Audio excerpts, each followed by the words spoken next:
It's the weekend. You want to get out and about to some of our watering hole partners. You want to see what drinks, what libations are flowing. You want to see what bands are playing at the venues. Man, do we have a webpage for you. TomandDanWateringHoles.com. Yep, and most all our watering holes have our pint glasses, our giveaway pint glasses that we partner with Mo. If they still have them. Yeah. We got Wops Hops, brand new watering hole. In Sanford, right across the street from our AR&T at Wops Hops has been there for a long time. Unbelievable beers, great location, right there on Sanford Avenue. Yeah, what about a la carte? Now, Sam ran in here to tell us that there's some special news. I mean, about a la carte. I think they're building a la carte 2. Yes, a new location. Yeah, a new location. So, get by the original location while you can. It's a food truck park. What a food truck park is, basically what it says. It is literally an area that you can go where semi-permanent food trucks are parked. You can eat with your family, artificial grass, places to sit, fans, heaters. They do movie night. Movie night. Yeah. Go 15 different rotating drafts, good, delicious, Florida beers on tap. It's an awesome spot.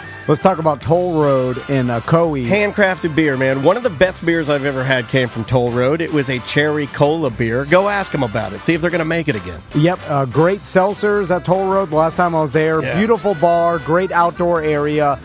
They constantly have events there as well, and food trucks. Hourglass. You know Hourglass. We're going to partner with them to do a little beer action. They made that Trackside Tropical for BC Racing. Yeah, two locations in Hourglass. You can go by either of those locations. In fact, I think that beer comes out this weekend. Cafe Da Vinci, another great venue if you want to catch a live band. Yeah. Probably one of my favorite venues, especially for a date night. If you want the ambiance of like lights in the trees and the breeze blowing and some gentle reggae playing. Courtyard is beautiful. It's pretty romantic if that's what you're looking for. Downtown DeLand, so if you're up in that area, swing by Cafe Da Vinci, grab a pint glass from them. Indeed. You want a smash burger that'll blow your mind, and go hang out with a friend of ours that we've known for 20 years. Yeah. Go see Tiffany and her sister's brand new bar, Salty Sisters.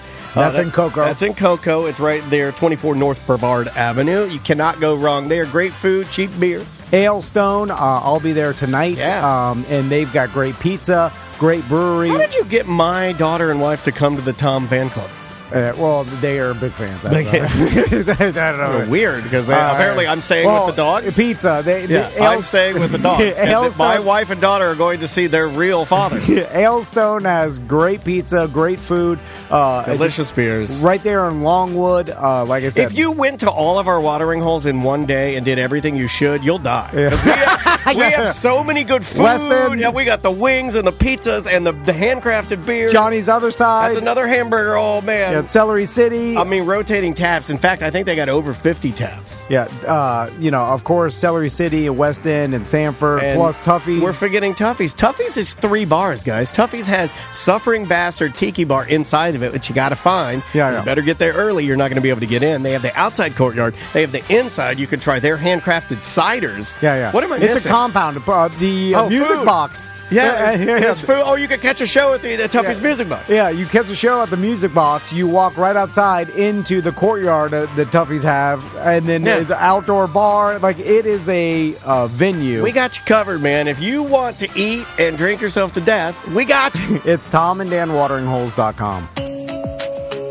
Welcome to A Corporate Time with Tom and Dan. I'm Tom. I am Dan. Samantha, our producer's here. Hello, Sam. Hi. Happy Monday, everybody. Yep. Fringe Fest starts tomorrow. Oh, my God. Yeah. It's here.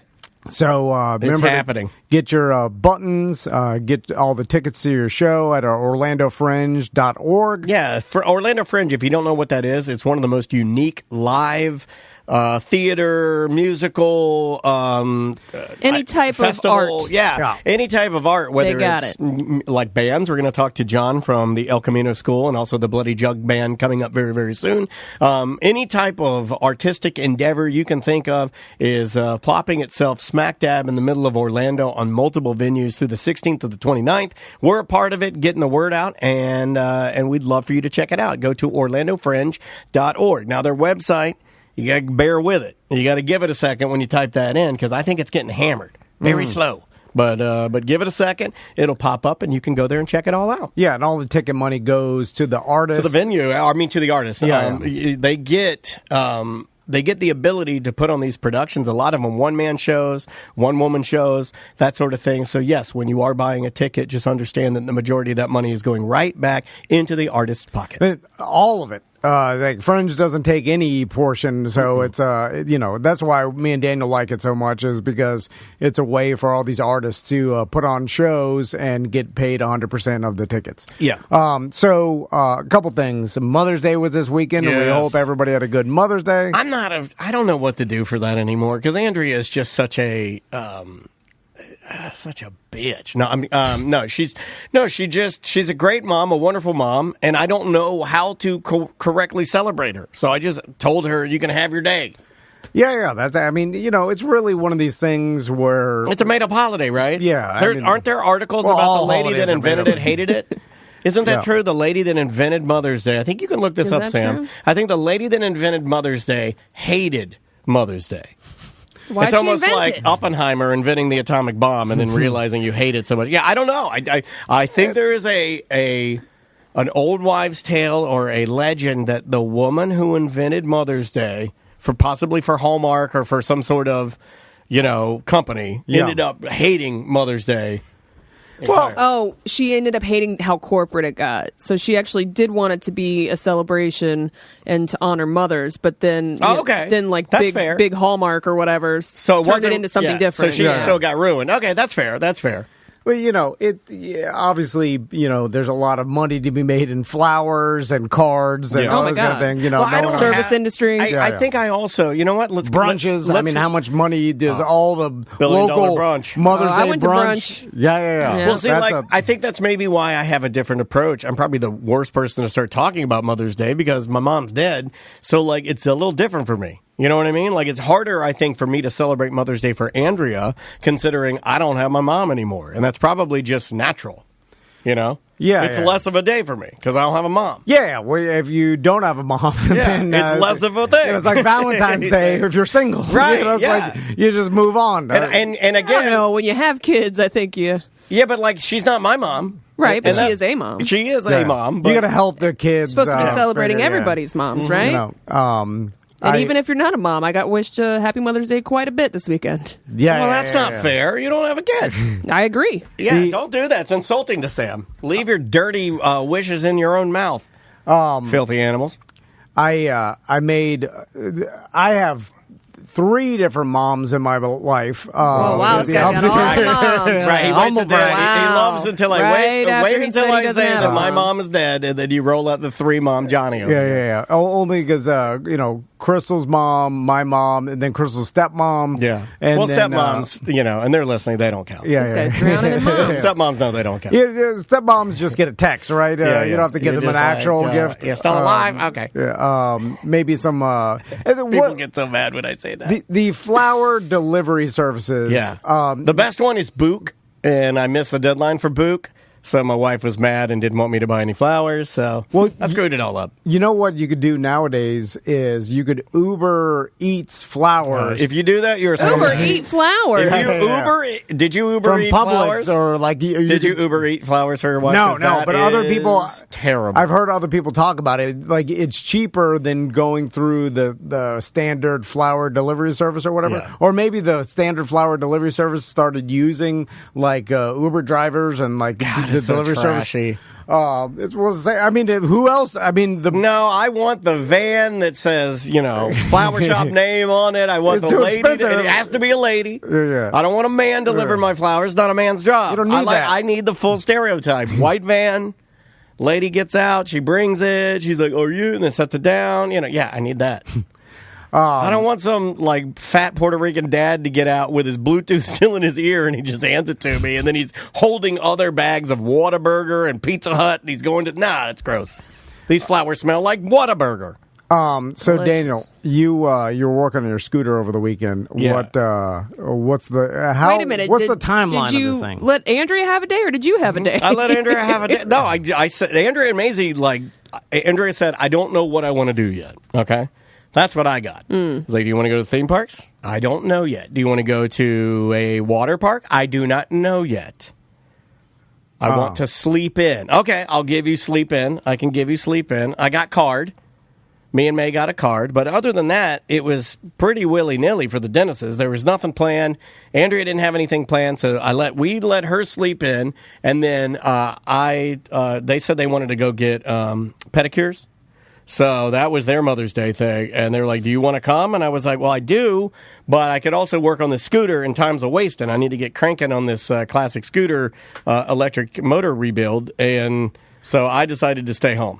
How many massage places and pedicure places? Yeah, not only Slam, but how many gift cards never get redeemed in those places? Like gift cards a scam, right? The dad panic and goes to the closest massage place or whatever, gets the gift card, gives it to the wife. He doesn't even check to see if it's an Asian massage. You know what I mean? And which is fine. It's just some of them are less reputable. Also, some people not into the old massage. They feel uncomfortable. Yeah. It is a awkward. A lot of experience. people don't like to be touched. I don't think my husband would ever get one. Yeah. He doesn't like to be touched by other humans. A lot of people like that. A lot of people like that. Well, but the whole thing you go through is a little awkward. With disrobing inside a place, and then you're in this room. You're rubbing your body. Yeah, you're like kind of offering. It's Here's very my body. Yeah, it is. Yeah. Plus all the stigma around it.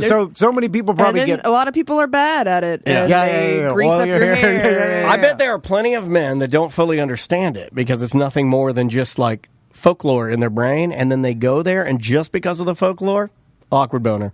Yeah. I bet that happens a lot. Yeah, and then the lady's like, "This is fine. It's fine. This isn't this kind of place." Natural. Like, oh my God! Don't get me arrested. What's going on with your hands over there? What do you mean? You have tattered bandages all over your Yeah. Well, he fought the Civil War over the weekend. No, I destroyed them, and mine are pretty beat up. I just don't use bandages. I was using a Sawzall for all day. He's trying to cut a trunk out of the. And I was chopping wood, so it just destroyed my Yellowstone? hands. I was okay. You and I had we were men this weekend. I'm wrenching on my scooter. Getting filthy. Drinking beer. I was mad that I was doing this wasn't. I didn't. You could have had a fence company knock that out in about 2 hours. I feel like. Yeah, $3,000 or whatever it was. And that's true.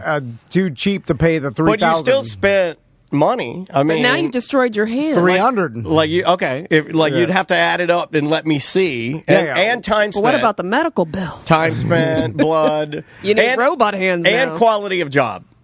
Well, that comes into play. There's no argument. Fence company could have done way better. Maybe an 85% better. 85? Did you do a terrible job? I mean, it's up. It's fine. But does it look like Dr. Seuss land? Is it all up and down? Yeah. It's like an Art Deco. You know what? Is there any? Okay, I'm going to yell at the BDMs. Okay. Fair enough. I put a post up on the BDM page asking advice. Well, you can't do that because you're a joke. How? They just joked you down. No, but I'll go to all of them were jokes. No, there were some real ones, like 5 real ones, 80 jokes. But some of the real ones. This is what makes me mad is, and I don't think people do this on purpose, but they see a situation and then they're like, "Oh, I know the answer. I'm going to write the answer to the situation," but even though I'm just guessing and I haven't done it myself.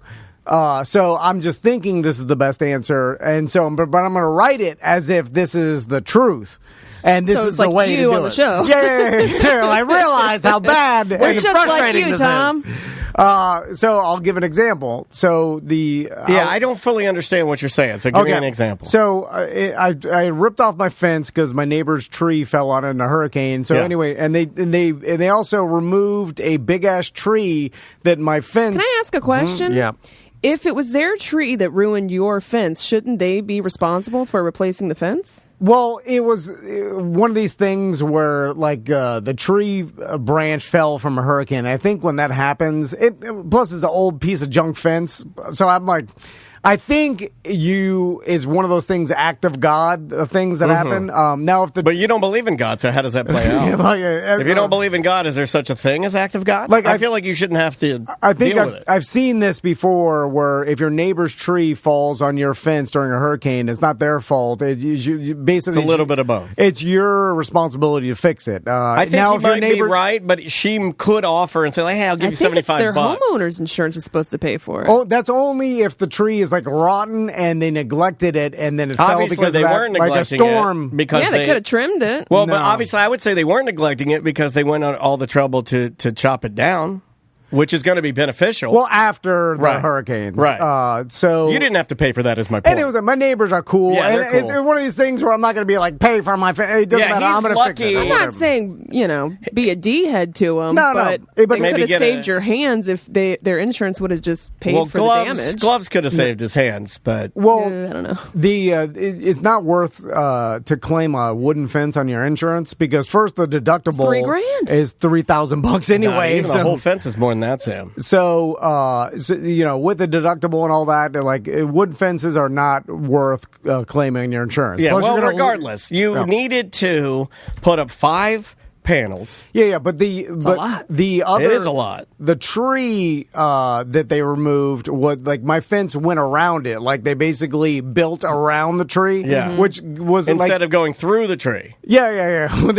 Or behind or in front of. The tree was basically growing on the dead center of our property line. Right, so they just went around it. Yeah. So then, since they took it down and grinded the stump down, the neighbor was like, "Now you could run your fence straight. You could take some of your yard back, which is only like 2 feet or 3 feet or whatever." Take your yard back like that Scots. Have you seen that? It's like, take your yard back. That guy. It's a guy from Game of Thrones. He's doing the Scots yard commercials now. It's really sad. So because the trees in the middle of these 2 posts and the fence sections are 8 foot, the posts were 12 foot apart. So I had to put a post where that tree stump was. Right. I like the idea of did you nail the stump or the post into the stump?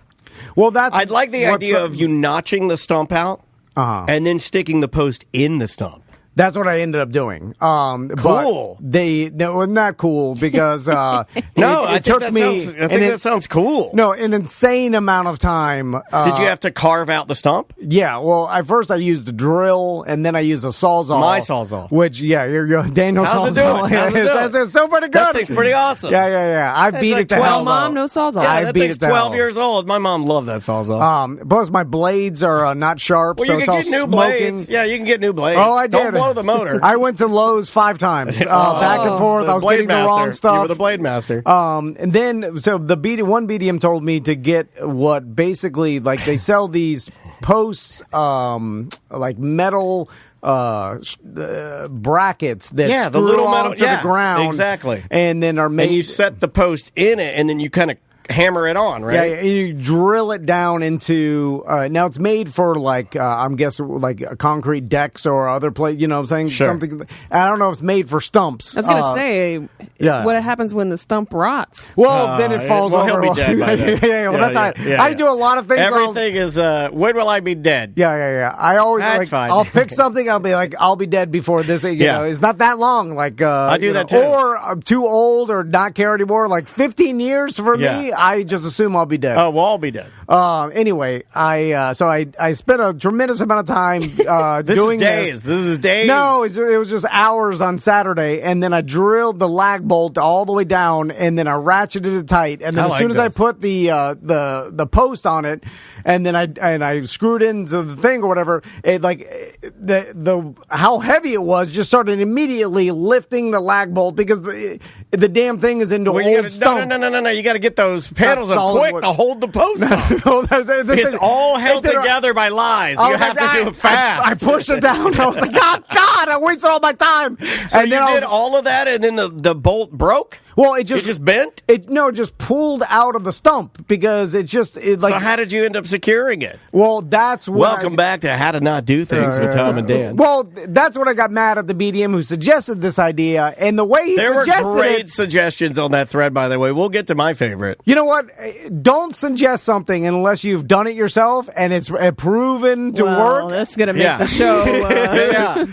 I'm going to yell at some people, too, Sam. We haven't even gotten to mine with my scooter and everybody giving me advice on cables. We'll get there. Everybody's a goddamn mechanic. I wanted to hear. I want to They're hear from. also apparently all lizard pet owners because Yeah. they're all giving advice on how to take care They of all their know pet. Luca the lizard. They all Screaming know that he you know needs what sun. You know what I figured out is our audience is dumb as hell. You guys are so No. dumb. You think you're so awesome and you're so smart. It's just Dumb. It's just because all of you just as dumb as I am. you know what the natural when someone asks for advice, you give it to them. I don't. And, People ask for advice on Facebook all the time. I look at it, I'm not giving that person. You want to advice. help. You're like I don't want to help. You're like, okay, well, maybe this will. But instead, you should think if you haven't done it before, and this is not a tried and true. Like if you're not a fenceman and you come and encounter this multiple times a month, and you're like, oh, we've done this 100 times. This is what you do. It works every time. Right. Then stop giving advice. Would you accept this? Would you accept somebody saying,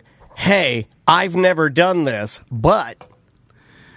Yeah. Would you accept that? But don't even go. So you're saying don't even type. If you Don't haven't say done it, Then you like me because I'm that guy. yeah. If I haven't done it, I just hold my tongue. Anyway. There's no need for me to say anything. In fact, did you notice I didn't comment one time? I did comment on the thread of you asking for assistance in the BDM group, but only to laugh at what I thought was the best suggestion, which was to bore into the stump 100 times with a long drill bit and then then soak burn it in it out. gas for a day and then burn it for 3 weeks. Yeah. Controlled burn for 3 weeks. You have to stand by it. This is a neighborhood in Castleberry. I'm using it to burning the stump. Like you're a Viking trying to clear land for a new settlement. And then also, am I going to leave and just let it burn? Yeah. In the, It's in fine. It's burning in the ground. It's technically half in the neighbor's yard. So I'm like starting a fire in the fine. neighbor's yard. You just push all Act the... to God. Yeah, it's fine. It's fine. Anyway, so burning it wasn't. So then I just started drilling it and then using a Sawzall, and that's what Wait, you're ruined just my hands. chopping it wildly? Like No, I was just trying to chop out a hole so I could fit the post down in That's there. what I would do. I just found the guy that hours. suggested your solution here, and he said it's not the correct way by any means, but I'm sure it might hold up for a while. LOL. Okay. That was his follow up, so I don't know if you saw that before you attempted Is it. the post straight? Yeah. Well, I finally got it in there, and then I used a bunch of shims all around. Oh, like, you're because it's the hole it's walled out too big. I couldn't make it accurate. Put some hot glue in I'm there. chopping it. My hands, my hands are. I ruined them. Yeah, but you say that every weekend, and then you come in and you're like, I got to be better to my hands. And then tonight, this afternoon, he'll be out there again tonight, chop crazy with his rotten hands. He doesn't even care. He says, like right now, he's like, I ruined him. I got to be better to him. Tonight, he will chop them dead. Yeah. Because I can't not do it. I can't tell myself I can't do this for the rest of my life. Like I have, what? I'm not going to admit that I just can't use my hands. I'm 41 years old. That's it. It's like, You're Well, if 41 you no keep, more now. hands. if No you more keep hands. doing stuff like this, that's what's going to happen. Yeah, though. you can't just power through. It's not like you're going to power through in one Right. day. Power through. You're And gonna then be they're just like, gonna get better. They're better now. Well, they're not going to get better, but I'm not going to quit and just be like, well, I can't do these things anymore. I'm not going to quit. I'm going to keep doing it. All right, that's fair. But that's probably what leads it to. I them mean, one being, day you'll have no choice because one day you'll get out there and you'll go to pick something up. You'll just be stuck. and nothing will work. And what are you going to do then? You can't even kill yourself because your hands don't work. When that day comes, I'll figure it out. You're banging your head against the stall. Anyway, So you got it up though, man. Yeah, I got it up. So did this allow Crystal to go and do mom things and or did you guys all go do something for? No, what Mother's Day? Well, Max wasn't feeling good the whole weekend, so basically just stayed. We were going to do a pool day with my mom, but that kind of got canceled. And then we just Crystal went did some shopping errands, and then it was just a day at the house, really, because the kids weren't feeling good. But anyway, so I just spent the day. Or the whole weekend fixing my fence and doing dad chores around the house. I love dad chores. Something about fencing It's like when I remember going out and fixing fences with my father. And you know what? Nothing has changed in fencing. You would think that there would be some new technology. Yeah, you'd think there'd be some old garbage. It's the same old garbage. It really is. Although I do, then at the end of the day, I pour myself a drink and then I just go and stand in the yard and then look at it. Yeah, I did that with my scooter. And then I'm just standing there looking at it for like 10 minutes. I'll stand Long there time. and just stare at my and look around. Yeah, you survey. That's what I did on my surveying. scooter. I got a couple things done, and then you clean up, and then you walk back, and then you stare at it. What is that? A lot of staring. I mean, like with what I was doing, it was a lot of planning and a lot of reading. And what I'm finding with my scooter, and the biggest problem I'm having, is that nobody's done this. So I don't really have any guidelines to go on. Yeah. You probably got to wing a bunch of stuff. Yeah, right? it kind of sucks that way. Like, for instance, I'm taking off the front wheel because I have an 8-inch Vespa tire. It's a classic 1959 Vespa VBA.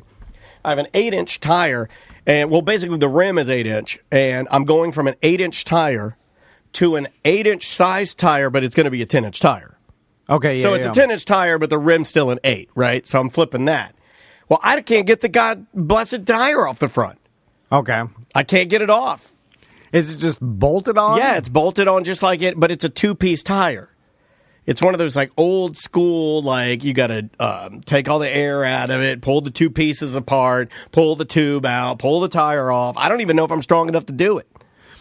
Well, I think I'm going to run it up to just a cycle place and get them to do it for me. I'm just no, don't get them nothing. Yeah, no. It's $5. It's $5. Old monster hands over here. I'm not Rip it going to do off. the monster hands I'll method. go help you out. No. You'll ruin it. I'm not going to ruin it. You're going to ruin I'm doing it. the same thing they will. This You is think it. those No. guys do? This is I know those guys. This is a classic. They just $5. hammer on it. No, I'm going to stand there with them and watch them. $5. I'll get. Well, what's stuck on it? I can't get it off the. I can't get it off. You can't get the first. bolt off? No, I can't get the bolts are off. I can't get the tire off of the actual what do you call it? The spindle or whatever you want to call that. The axle. So what is it? Just rusted on? Or I have no idea. Is it just is it like all the bolts are off and then it just won't pull off? It just won't pull off. Oh, you just got to knock it. I'm not knocking it. No, it's too old to knock. Well, I'm not knock it breaking till it. you gotta tap See, it. this is the You guy. gotta tap it a couple times. Now it's tap. This is what would have That's what they're going to do. They're going to tap the hell out of it. Well, no, I'll get it off the bike, and then once I get it off the bike, I'm taking my time. I'm going to read about how to get it off of there. I'm not just going to go in there and start beating on it. Well, I'll get it off. Let's go get it off right now. Watch. Go-to show. Look how crazy he is. No, I'm He just doesn't saying, want you to hire anyone. Yeah, Get it he done. sees something he can destroy it. He wants to run over there and smash Yeah. it. I'm not destroying it. I'm just saying we'll get it off of there. We'll just Yeah, but I'm going tap to it take. off. No, I'm going to take my Wait a time. minute. Have you ever done this before, Tom? No. He doesn't know what he's so doing. You're giving advice on something you've never He done also before. destroyed. The only thing he's ever worked on with me is my old lawnmower. And he destroyed it. No, I didn't He destroy it. I blew just didn't carb fix cleaner it. into it, and then he lit his cigarette lighter. The whole thing blew up in our faces, and then he's No, like, "Well, I no, got no. nothing," and left. Got his truck and drove away. And it didn't break it. didn't But I was fix it, also though, a younger either. It man didn't then. fix I've it learned either. a lot at my older age. Well, like with this bike, I'm finding that the way to do it is to measure 1,000 times, read 1,000 times, yeah. look Go too slow. and then cut or do things once. Like I'm working on these cables, and they're all in the neck of the bike. So I have to take my time in pulling them out of there because my hands aren't small enough to get through the head unit all the way down inside the bike. It's terrible. Welcome back to A Corporate Time. We've got the Hollabox crew here. How you guys doing? Did you know? What's up? Did you know that I believe, if I'm reading the chat room correctly, that we have a Woman of the Year in here? right. Woman of the Year.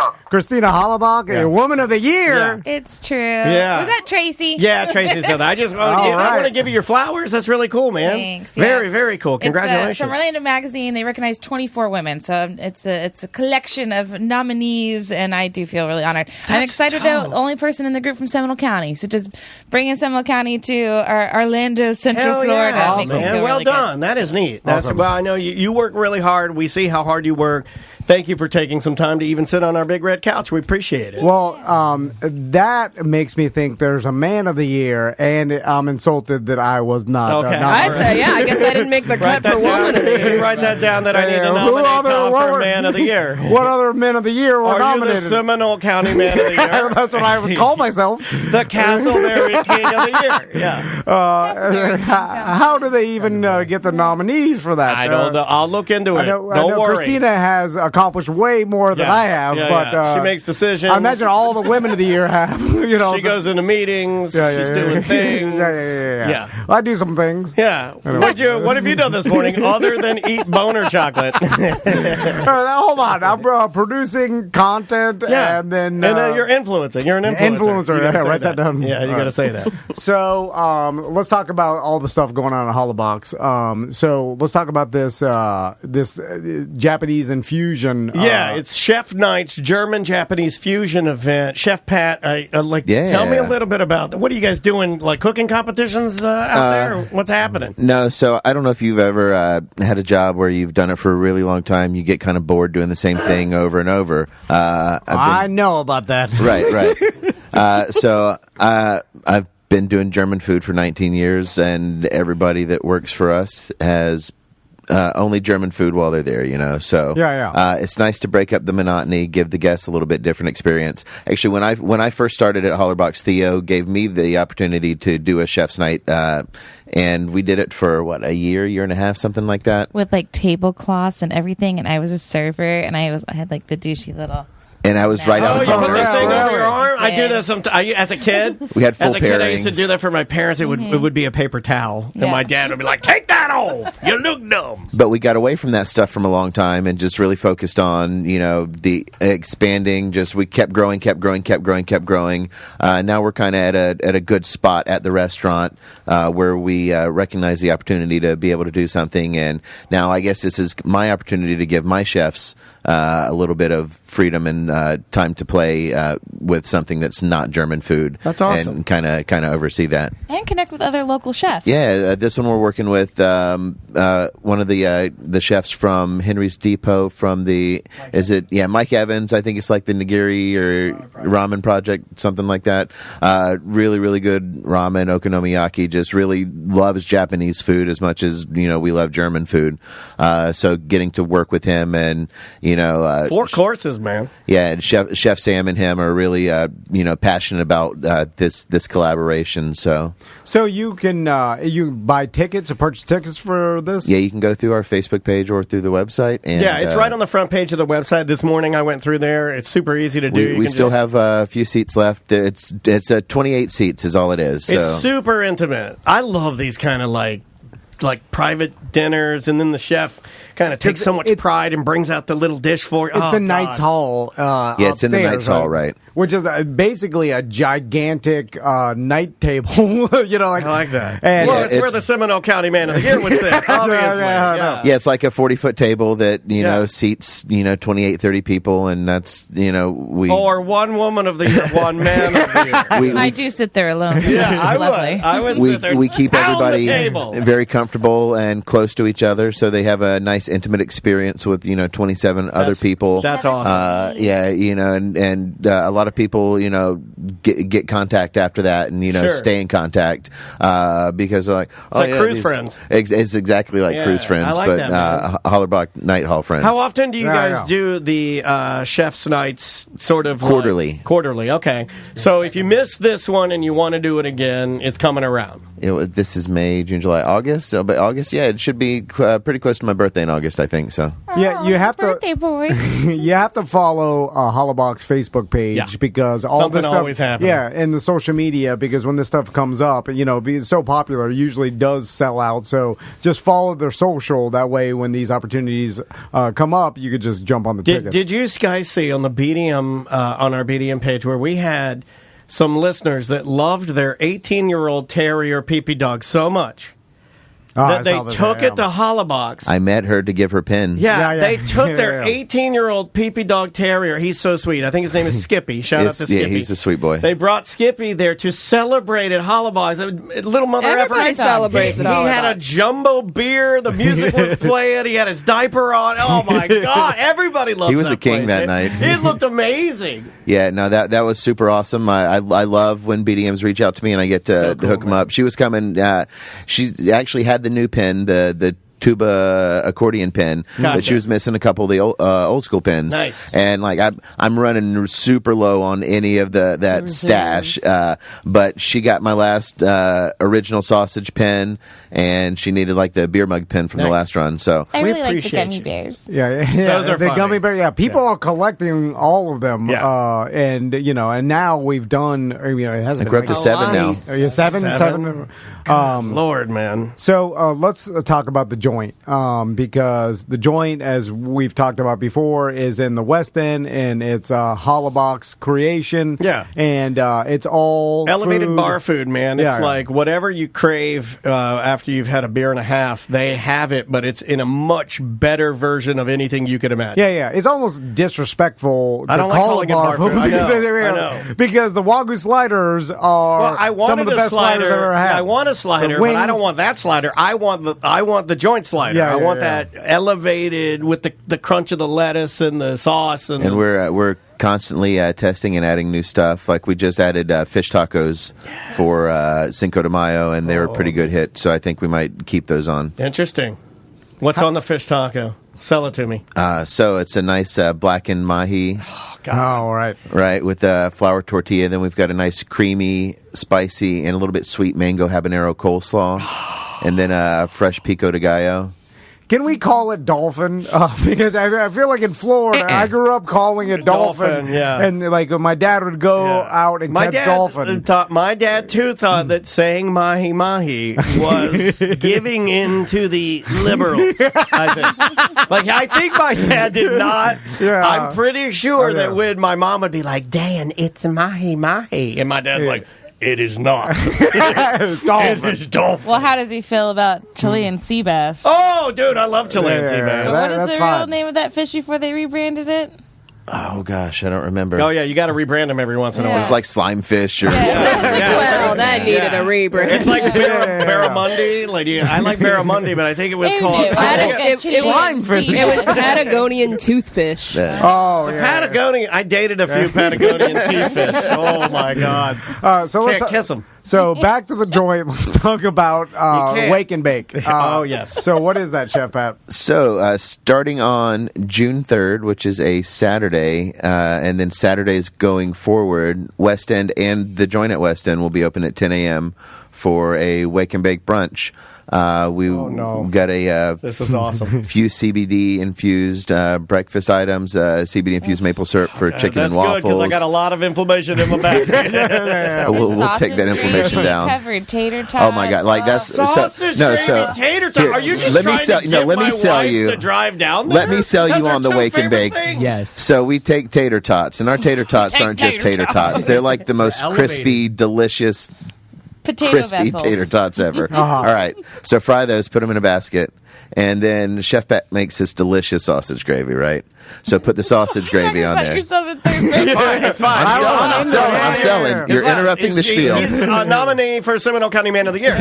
Allowed. It's Well, not the announced gravy's yet. so good you have to disassociate yourself. Yeah. So we put Chef Pat's sausage gravy on there, then some nice, softly perfect scrambled eggs, Oh God! and then some crispy applewood smoked bacon bits that we Just a little. Just that Oh, we chop man. and sprinkle cook a little bit on the at top. Hollerbox, and then some shredded cheese and some chives. Man, when that hits your liver, it's a boom to the moon. with just saying. some mimosas from West End. And Weston's trying to bring That's in to some keep the coffee, anxiety right? down. What Yeah, time- the Valone guys, the Valone Coffee. I think they're Oh, gonna. nice. Yeah. I don't know if I'm allowed to announce it, but they're. Oh, gonna, villain. Villain. But I like Valone, Valone. yeah. Hold on. Yeah. Chef Pat elevates everything. Yeah, He even elevated their It's name. French. yeah. Valone. Yeah, I'm wearing a balloon hat right now. but those guys. Yeah. He's going to bring out Love a it. coffee cart and do coffee for the event as well. The Villain makes some delicious coffee. I know, I've heard. And It's very good. and locally so- sourced. He did. He let me know he met with you guys. That's great. And they're going to be working and doing some stuff. And so I'm super excited. Nothing makes me more happy than when all of our clients and advertisers all work together Cohesive, man. and do something cool, and then all benefits our listeners. Yeah. Like Danger everybody Brains wins. is at like every meeting we've been at for Yeah. the last Right on. couple weeks. I love it. It's Danger just, Bass is what we've been calling. I think you should serve slime fish at the Wake Yeah, and Bake. yeah. Bring back slime fish. Slime fish. Rename it. And so when is that Wake and Bake starting? June 3rd. Okay, And, and then it's- Saturday's moving forward. And Man, it's every brunch. Saturday. I think we're anywhere from like 10 to 2 or something like that. And we've got some stuff in the work, like car shows in the lot by the T-shirt shop. Oh, nice. And like early morning, 10 a.m. is early morning when you're a stoner sometimes. Yeah. Yeah. But bingo and trivia Cool. in the morning. So just to have some other options. Yeah, that'd be awesome, man. And very, don't very forget, cool. you can always go to Wild Wild West End on Sundays and see my Showbiz Chickens perform chicken bingo. Okay, we were just talking about that. All right, Sam and I were talking about this. You said bingo, and I got excited. We were wondering if those were, in fact, your chickens. 'cause They are indeed. We weren't sure. Oh, She fed them right before we came here. Like Christina What are the- Hollerbach Showbiz Chickens. What are the names of your chickens? Well, my favorite one died. Her Oh, name no. was Princess Featherfoot. Okay. But Princess actually, if Featherfoot. there's any listeners who are taxidermists, please let me know. oh, you're a Actually, taxidermy? Christine We wanna might know hang it- somebody. we wanna May hang or it may back not be in up a freezer the bar somewhere. as the original Showbiz I'm pretty sure we chicken. do have a Yeah. guy that does that. Yeah, Fantastic. I'll be in touch. Well, the chef pack could I mean, I figure Yeah. like if you No, could cook he's an just omelet, gonna you put- could he's text just it to gonna me a chicken. CBD. right? She's too Use it. pretty. She's Princess Featherfoot. Dustin got to name one. He named his Pretty Girl, and I then like we got that. Old Miss Gray, Old and my Miss favorite Gray. Shy Cluck. Shy cock. Cluck. Oh, okay. Daniel Dennis. Shy cock. That's my I said Cluck. I pronounced the L. It was a hard L. If you are a taxidermist, you can email Tom at shycock69 at AOL. at AOL.com. So when you now these are all your personal chickens you have at your house. Yeah.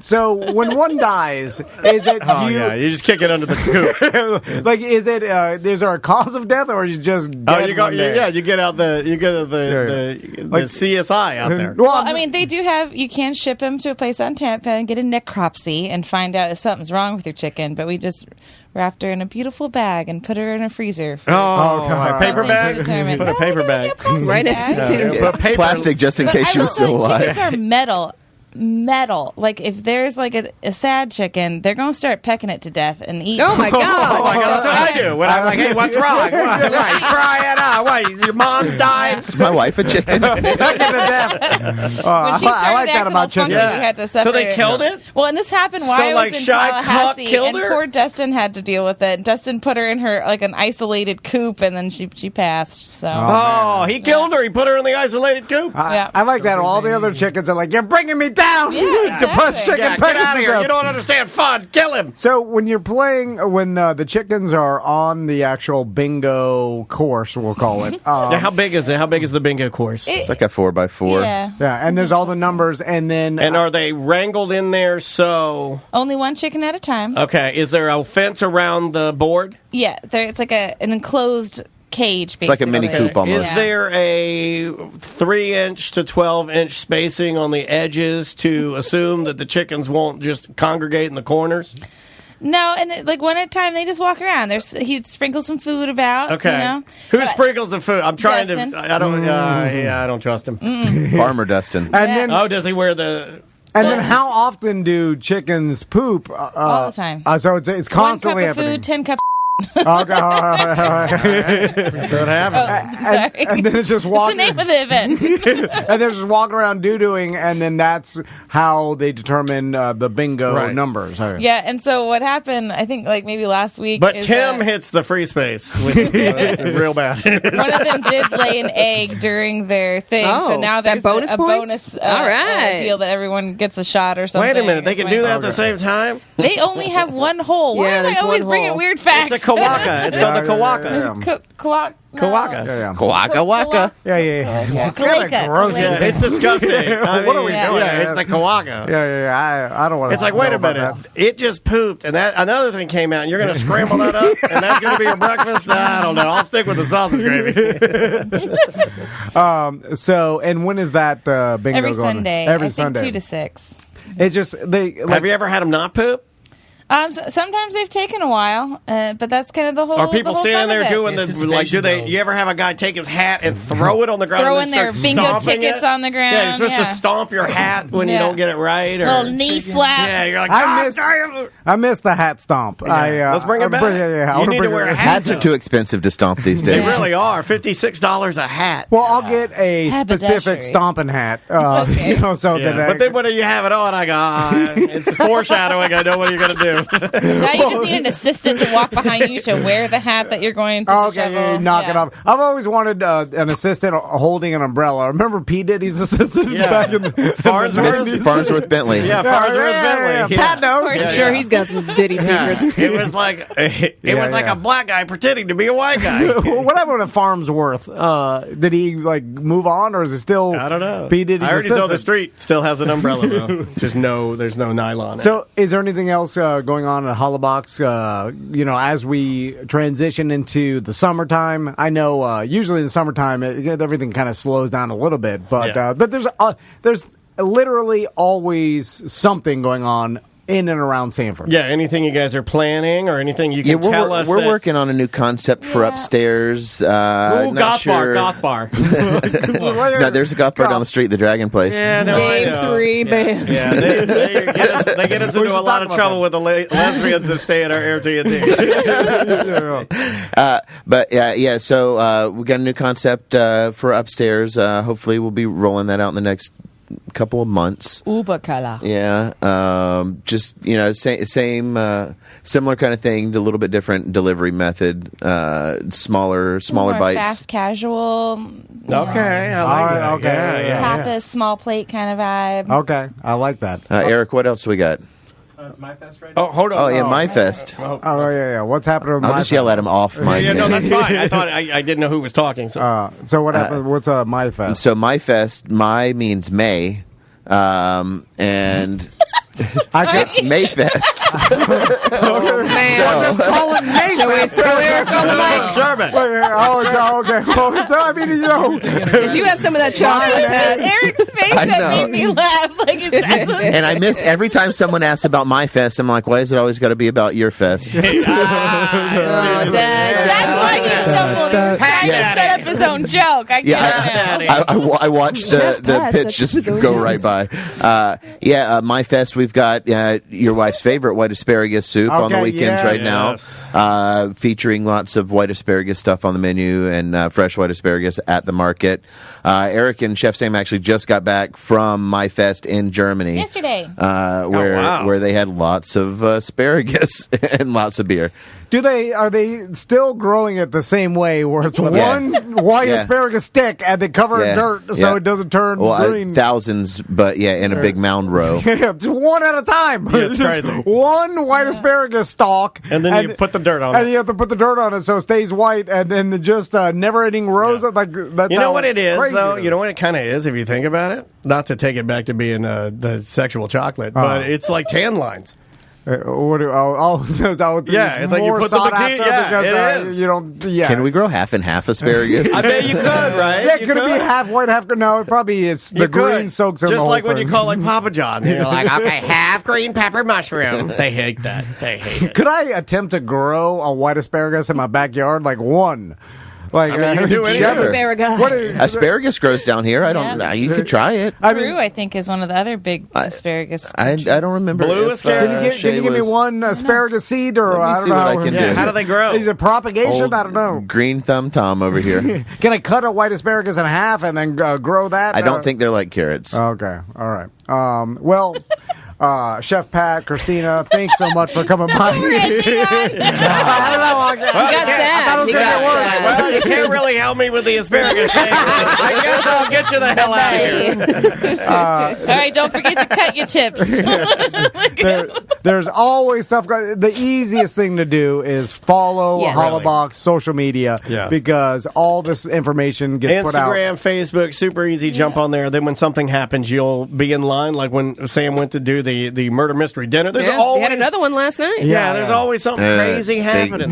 They canceled. Someone had to go to the hospital. Oh my God! Somebody really died. They rescheduled. They rescheduled. Oh, what a perfect time to let's all meet at the hospital. Let's solve this thing. Let's do it. Who did this to you? Oh my God! The culprit was sugar. Just arrest that sugar. Diabetes. All right. Thank you guys for coming by. We appreciate it, and we will be right back.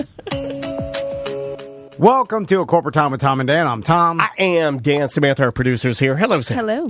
So the hurricane party is coming up May 27th. Yeah. The legendary hurricane party. Yeah. Tons of stages, tons of bands. Yeah. And they got the punk rock. They got the ska. And one of those bands is the Suicide Machines. This is like punk rock royalty to have this particular gentleman on our line right now because you and I were adding this up yesterday, and dare I say that you and I have heard his music more than any other music we've ever listened to because of Tony Hawk. I've probably heard Suicide Machines a billion times. On the line with us right now, Jay Navarro from the Suicide Machines. Jay Navarro and the Traders. What's going on, man? Hey, I always turn the music off in the game. Really? I was going to ask you what that meant to you and your band because I honestly, man, I can still hear the beginning kind of hit of New Girl, and it I get my thumbs get itchy, ready to start skating. As a skateboarder yourself, what was it like being a part of something like that? It is. I mean, that was pretty awesome. You know what I mean? I had met Tony on the Warped Tour previously a couple years before. He was really cool. And, I've been skating since, I think, 85 or 86. So it was super cool for me. You know what I mean? So, Jay... There was no question when they asked. It was like, will you do it? You're not getting paid. Yeah, of course. Oh, so you did not get paid at all? You did get paid. Well, the documentary is really good about the game. Yeah. I was going to talk about that. Good. Jay, did you watch the documentary? I did. I did. So it's fascinating to me because obviously when you go, you probably agreed to have your music on the game. You probably didn't know it was going to blow up to how big it got. And really, it was I remember when I was in high school and college, that's all we played. Yeah. It was it defined a generation. With the re-release, it's getting dumped into people's veins again right now. And the amount of time people heard your music and all that whole soundtrack over and over and over as they played, did you notice when it started becoming gigantic? What happened? Yeah. I'm curious. Did you start to see an uptick? Could you quantify that at all? Yeah. Yeah, man, it was weird. We've already been a band for a long time and toured a lot, and we'd sold records and people were coming to our shows. But it went from 500 or 600 people a night to over 1,000 a night. And I was like, what the heck's going on? And it definitely, I really think it was because of the game. It's just such a gigantic marketing push for all the bands on that soundtrack. So, speaking of Tony Hawk, I saw a picture on your Instagram of Tony Hawk and Fat Mike at the Punk Rock Museum, and I'm curious to because me and Daniel were talking about that because we've always followed NoFX, and did Fat Mike start that whole museum, and and I know that you've got memorabilia in there, so. Tell us about that.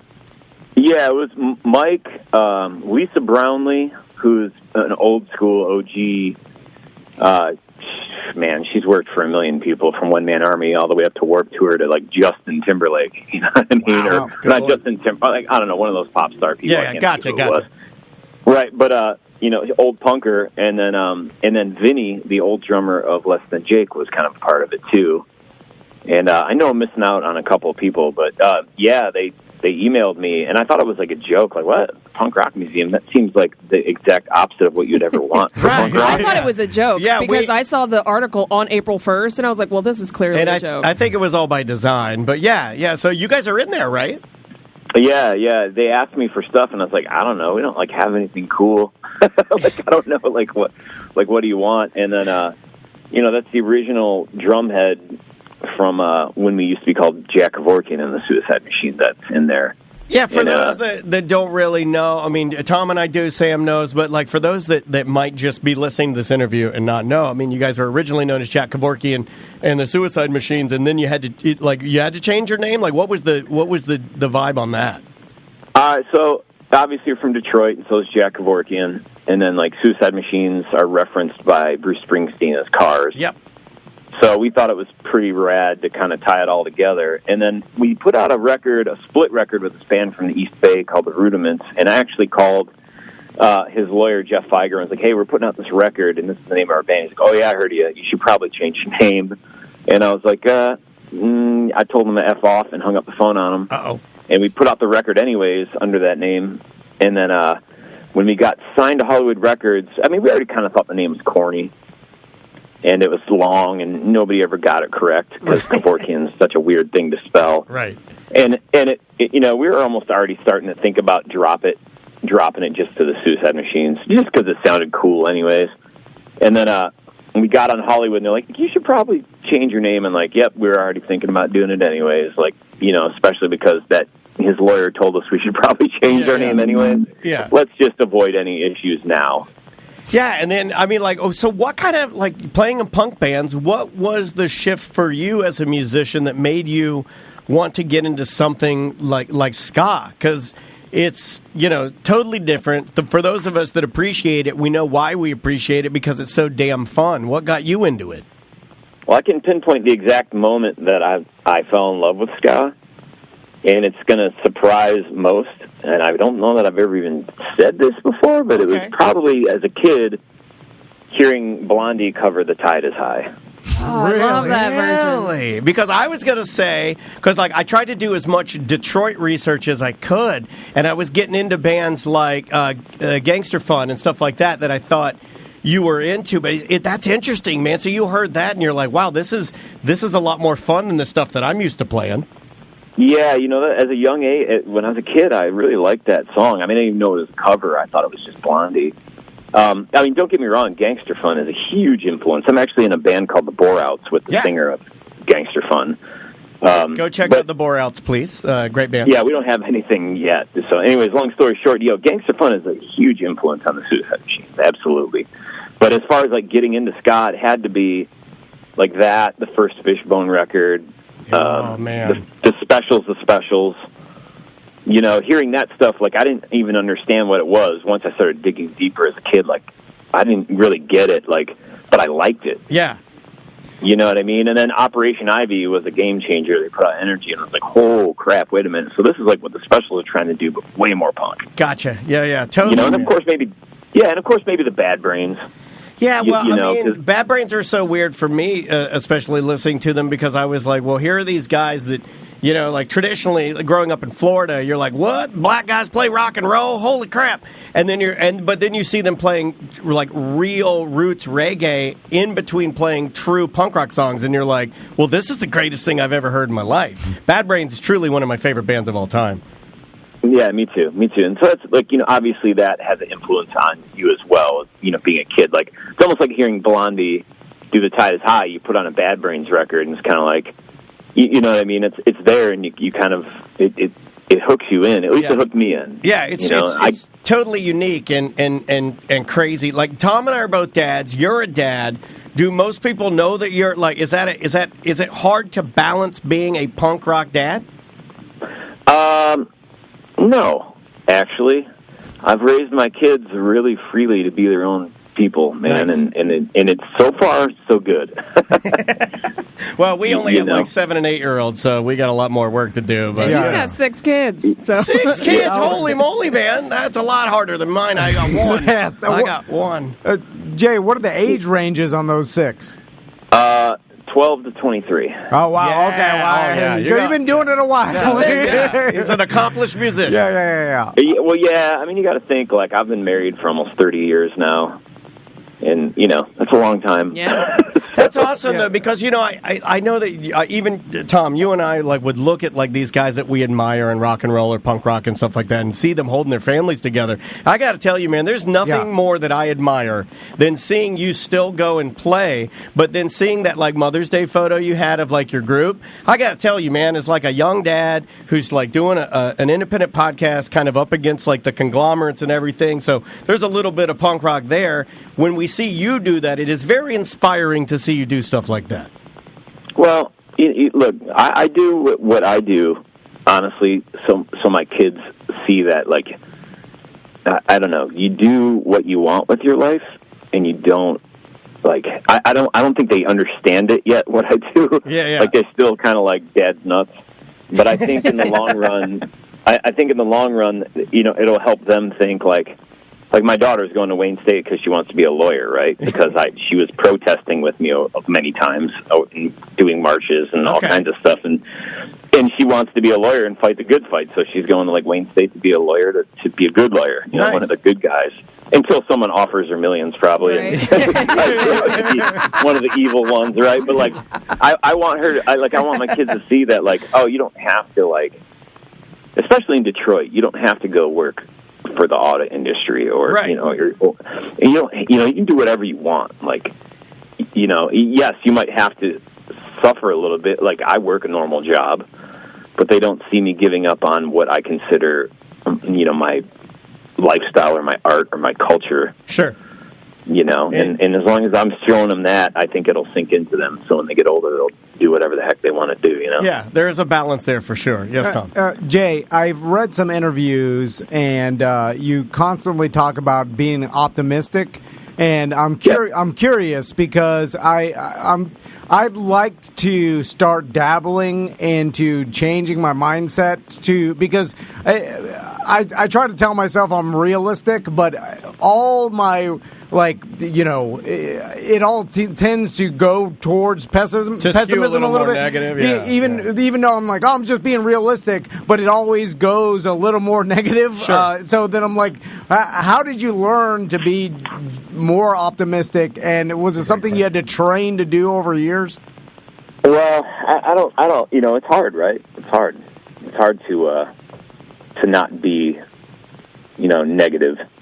Especially, in this world, So I think that I do my best, like, if it's out of my control, I try not to let it affect me. If it's within my control, then I will engage in some sort of activity that has to confront negativity, right? Yeah, but, like, yeah. I just feel like I'm not going to let,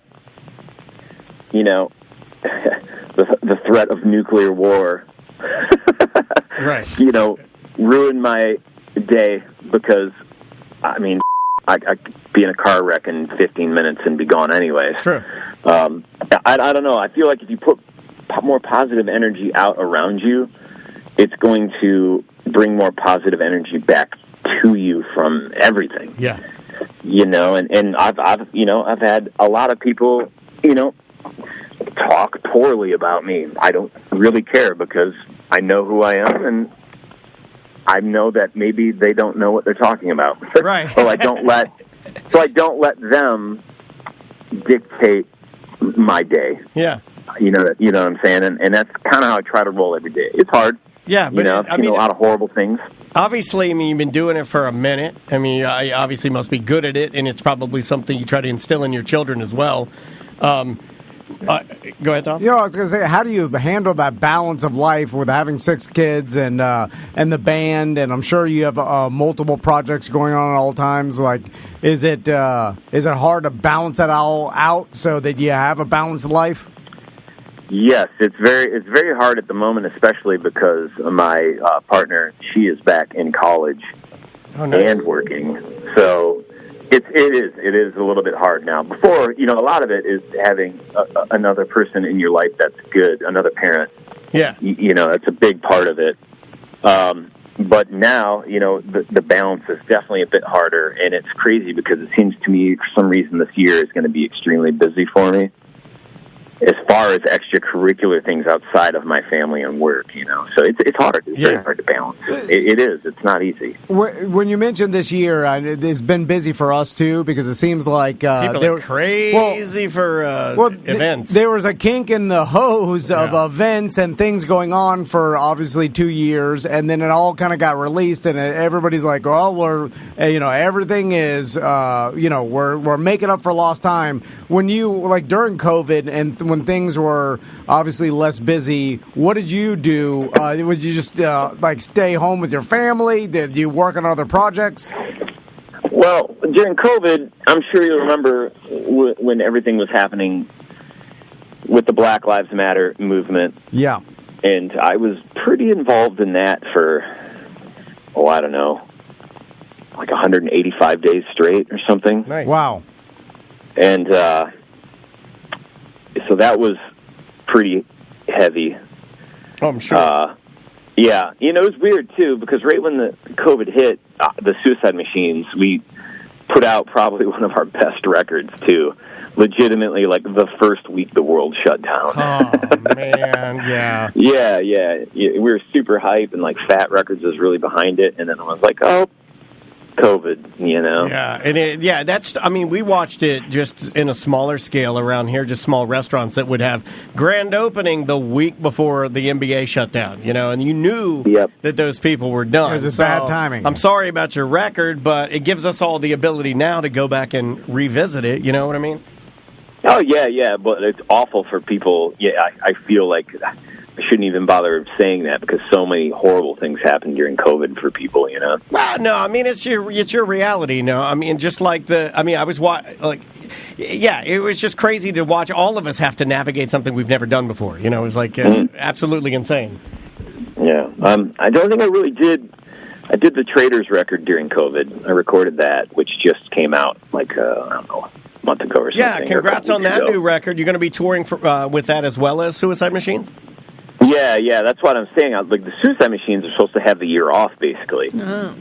And I was just doing a couple tours with the Traders and stuff, and then all of a sudden it was like, hey, we're NoFX, we're breaking up. Do you want to play shows? Well, yeah, of course. Like, hey, you want to come play the Hurricane Party? Well, all right. Like all of a sudden people started calling the Suicide Machines left and right. Like, we just got a call from Rancid to go play Montreal the day before, like, Supernova Ska Festival. It's like, it just, for some reason, our year off became, I'm gone every weekend. People want the happy music. Ska's a happy music. People want the happy music. Well, Jay, I was going to ask you what your touring schedule is even like, or does it constantly change throughout the year? Like, how many dates are you playing this year? I'm playing an insane amount. I was actually just going over them with my boss today because a few flights got canceled and we had to change a few things. So, oh my God. I'm pretty much starting in 2 weeks. I think I'm gone almost every single weekend until December. Whoa! Wow! Yeah, let alone a couple weeks with the Traders too. And all of this while your partner's in school. Yikes! Yes, that's what I'm saying is chaos all of a sudden because we're trying to figure out. But I also have a couple of my eldest kids live at my house, and they're phenomenal at, like, helping out. Like, I'll cook dinner at night. Yeah, gotta love the older kids. Yeah, that does help. To the olders. Yeah, when you have 6, 3 are taking care of 3 at one point. Yeah, and they love their siblings. My kids are all incredibly close to each other. So that's rad, man. In a completely unrelated note, like taking a left turn here, is it true that you stole Billy Corgan's guitar? I never stole his guitar. I had one of his guitars, but it wasn't one of the ones that was stolen. Yeah, what happened with Billy's guitar, and how did you end up with it? They played the bar I worked at. This is before they were, like, big. Yeah. And he smashed one guitar, and then someone went, because the back door to the stage literally goes out to the alley, and back in 90, 91, and even then at that point Detroit was not a nice place. Sure. Someone opened the door, grabbed the nearest guitar they could grab, and ran out with it. And got back. So the next day I go in, because I was working double shift. I was doing bar backing, and then I would clean the bar the next day. Okay. So I'm cleaning the stage, and underneath the monitor board on the stage, I could see the guitar, the one he smashed. I was like, oh, I'll take this. Like, yeah. Either put it back together or scrap it. Sell what I can of what's left of it. Yeah. And so it somehow got back to him that I had the guitar that was stolen, and that was not the case. Oh, so it was a mix-up. The guy that ran out the door, that wasn't the guitar. So you just had the smashed one that he just beat up on the stage. Correct. Gotcha. Correct. And so, anyways, I get the message. All of a sudden, that band's big. I go to I get requested that I come to the Smashing Pumpkins show and bring the guitar, and I'm like, all right, cool, whatever. So I bring the guitar into my car, and I tell security, I'm like, I guess I'm here to see Billy Corgan. Just tell him Jay Navarro is here. He comes walking up. He's like, you Jay Navarro? I'm like, yeah. He's like, what guitar do you have? I'm like, I have this white Strat with a Nation of Islam sticker on it. Yeah. And he's like, oh, that's not the one. I'm like, yeah, man, you smashed it. He's like, oh, no, that's not even the guitar. I'm like, yeah, I'm sorry, man, I don't know nothing about your guitar. Anyways, someone was garage sailing, 2 years ago? Yeah. And they found it at a garage sale. No way! Really? Oh, wow. How does that even happen, where the person realizes... Crazy. I have no idea, but it got returned to Billy. He actually has it back. Oh, that's And the irony is, here's the small world that we live in. Okay. My guitar player for Jay Navarro and the Traders makes Billy Corgan's signature guitar models. Oh, those are great guitars. I know exactly what you're talking about. Well, yeah, he owns Reverend Guitars. Oh, those are great guitars. Yeah, wow, crazy. Funny. It also leads credence to the players in your band because those are damn fine guitars. Jay, we appreciate your time today, man. Yeah, man, I've been playing them forever, so... Well, Jay, thanks for talking to us. Again, the Suicide Machines will be at the Hurricane Party May 27th. Yeah. Get your tickets, drinkatwestend.com. Get them and go see them. Yeah, get your VIP tickets. That's the easiest thing to do. Jay, we appreciate it, and we'll talk to you again soon sometime. Yeah, man, say hello at the party. Absolutely, Yeah, 100%. man. We'll come say hi. That is Jay Navarro from the band The Suicide Machines and Jay Navarro and the Traders. That's awesome. That's pretty darn cool. Man, when it must be think about it. You have 6 kids, you're a wife of 30 years, and you're touring so much. Can I tell you something? Yeah, rough. When you look at the picture, though, you look at his wife and you're like, she looks cool. And when you look at all his kids, you're like, oh yeah, they're cool kids. You know what I mean? They're like. Cool. Yeah. You look at them, you're like, oh yeah, they're the cool guys. Well, your dad's the singer of Suicide I Machine. know, but they all You look got like punk rock parents. Yeah, the 2 girls, one has blue hair, the other's green hair. The mom's gorgeous. They all look like smart kids, you know. Yeah. They have they're well rounded. They have special interests and stuff like that. Yeah. Anyway, thanks so much to Dom for setting that up. Go to the Hurricane Party, y'all. Yeah. It's gonna be a fun time. All right, we'll take a quick break. We'll be right back with more Corporate Time. Welcome to A Corporate Time with Tom and Dan. I'm Tom. I am Dan. Samantha, our producers here. Hello, Sam. Hello. How is Luca the Lizard? Let's give everybody in Radioland an update, because I think the people that listen to our Friday Free Show, the people that are active on our live stream, both on YouTube and Twitch, twitch.tv/Tom and Dan Live, or on YouTube, just search at Tom and Dan Live. How's our buddy doing over there? He's doing good. I cleaned up his little area today, and he's got some water sprayed on his plant. So, did you knock any? although it's not a mister, which could be. Oh, it doesn't. It doesn't No, dial. I tried dialing, and it goes from nothing to stream. You know what we'll do? We'll take the little one I have for my lens cleaner, and we'll just swap it out, and we'll just give him that one. But anyway, Luca the Lizard doing fine. Can you overfeed them? My wife seems to think that you are. Well, We'll get to our guest here in a Wait, second, I think but we let's got hash this out couple just quickly. mealworms a day. I You think can't overfeed him. I man. read online that Stomach will burst. he's supposed to be fed 1 or 2 mealworms every 3 to 4 days. Right. That's what we read online. But you, much like, and this is not a bad thing, but you work very hard to afford wonderful things for your sons. It's like every afternoon you complain about giving them ice cream every afternoon. I feel like we're falling into the same thing Yeah, with please Luca, don't kill my lizard. where They're gonna kill it. you are spoiling him We're out in with the wild. ice cream every You're day. like Grandpa Tom. Yeah, you're you're spoiling my child. No, You it won't give your eat sons- if it's not hungry. you give your It's not sons- gonna yes, no. it will. It's a glutton. Yeah, No, but if there was 100 mealworms just happened to... he'll eat them all and die like a dog. No, yes. Why would he evolve to do that? He eats as much as he wants. When he gets hungry, he eats more, and then he just chills. Stop. You're spoiling him, no, and you're going to end up killing him. No, you're making him lazy. You guys not feeding him. You're not paying attention to him. I noticed he's fat. I've noticed he's getting a little puff. He's a little puffy. A wild lizard. He's a little puffy, and we don't even know how old he is. He looks like Gabriel Iglesias. No, I read that once a day for the kid lizards. I think that's a kid. That's not a kid lizard. That's an old He's man. He's lost a tail. Yeah, this guy's an old veteran. This guy's like an old Vietnam vet. We are embarrassing ourselves in front of Jim. From the Orange County Library System, we love them so. On the big red couch, which is basically Luca's house, it is our friend Jim from the Orange County Library. How you doing, Jim? I'm good. How you guys doing? Good. So June's a big month for the Orange County Library System, and I know we got the Melrose Pop Festival coming up. That's on June 10th. And what a lineup, man. You guys pilfered you handpicked some of my favorite and legendary, Orlando musicians, or at least surrounding area musicians. Yeah, we reached out to try to meet that goal, and so far, the festival hasn't happened yet, so I hesitate to say we got them all, but we are scheduled to have them all. Yeah, well, you also, didn't you redo the stage? We did, yes. Now, what does something like that entail? Because I know anytime we have to repair or do different things around here, it is a bit of an undertaking. So yeah, it was a bit of a project at the Melrose Center, because we had a drop ceiling throughout the whole center, most of the center, and we've put the stage in the corner. So if you're familiar with the library, it's the corner of Central and Magnolia on the second floor. But we had to remove drop ceiling. We bought professional lighting trusses, many LED and other types of stage lighting. Reinforced the stage, put in some pipe and drape so that it's got a nice background. And so we're excited about it. We've had some improv shows that have been working out really well.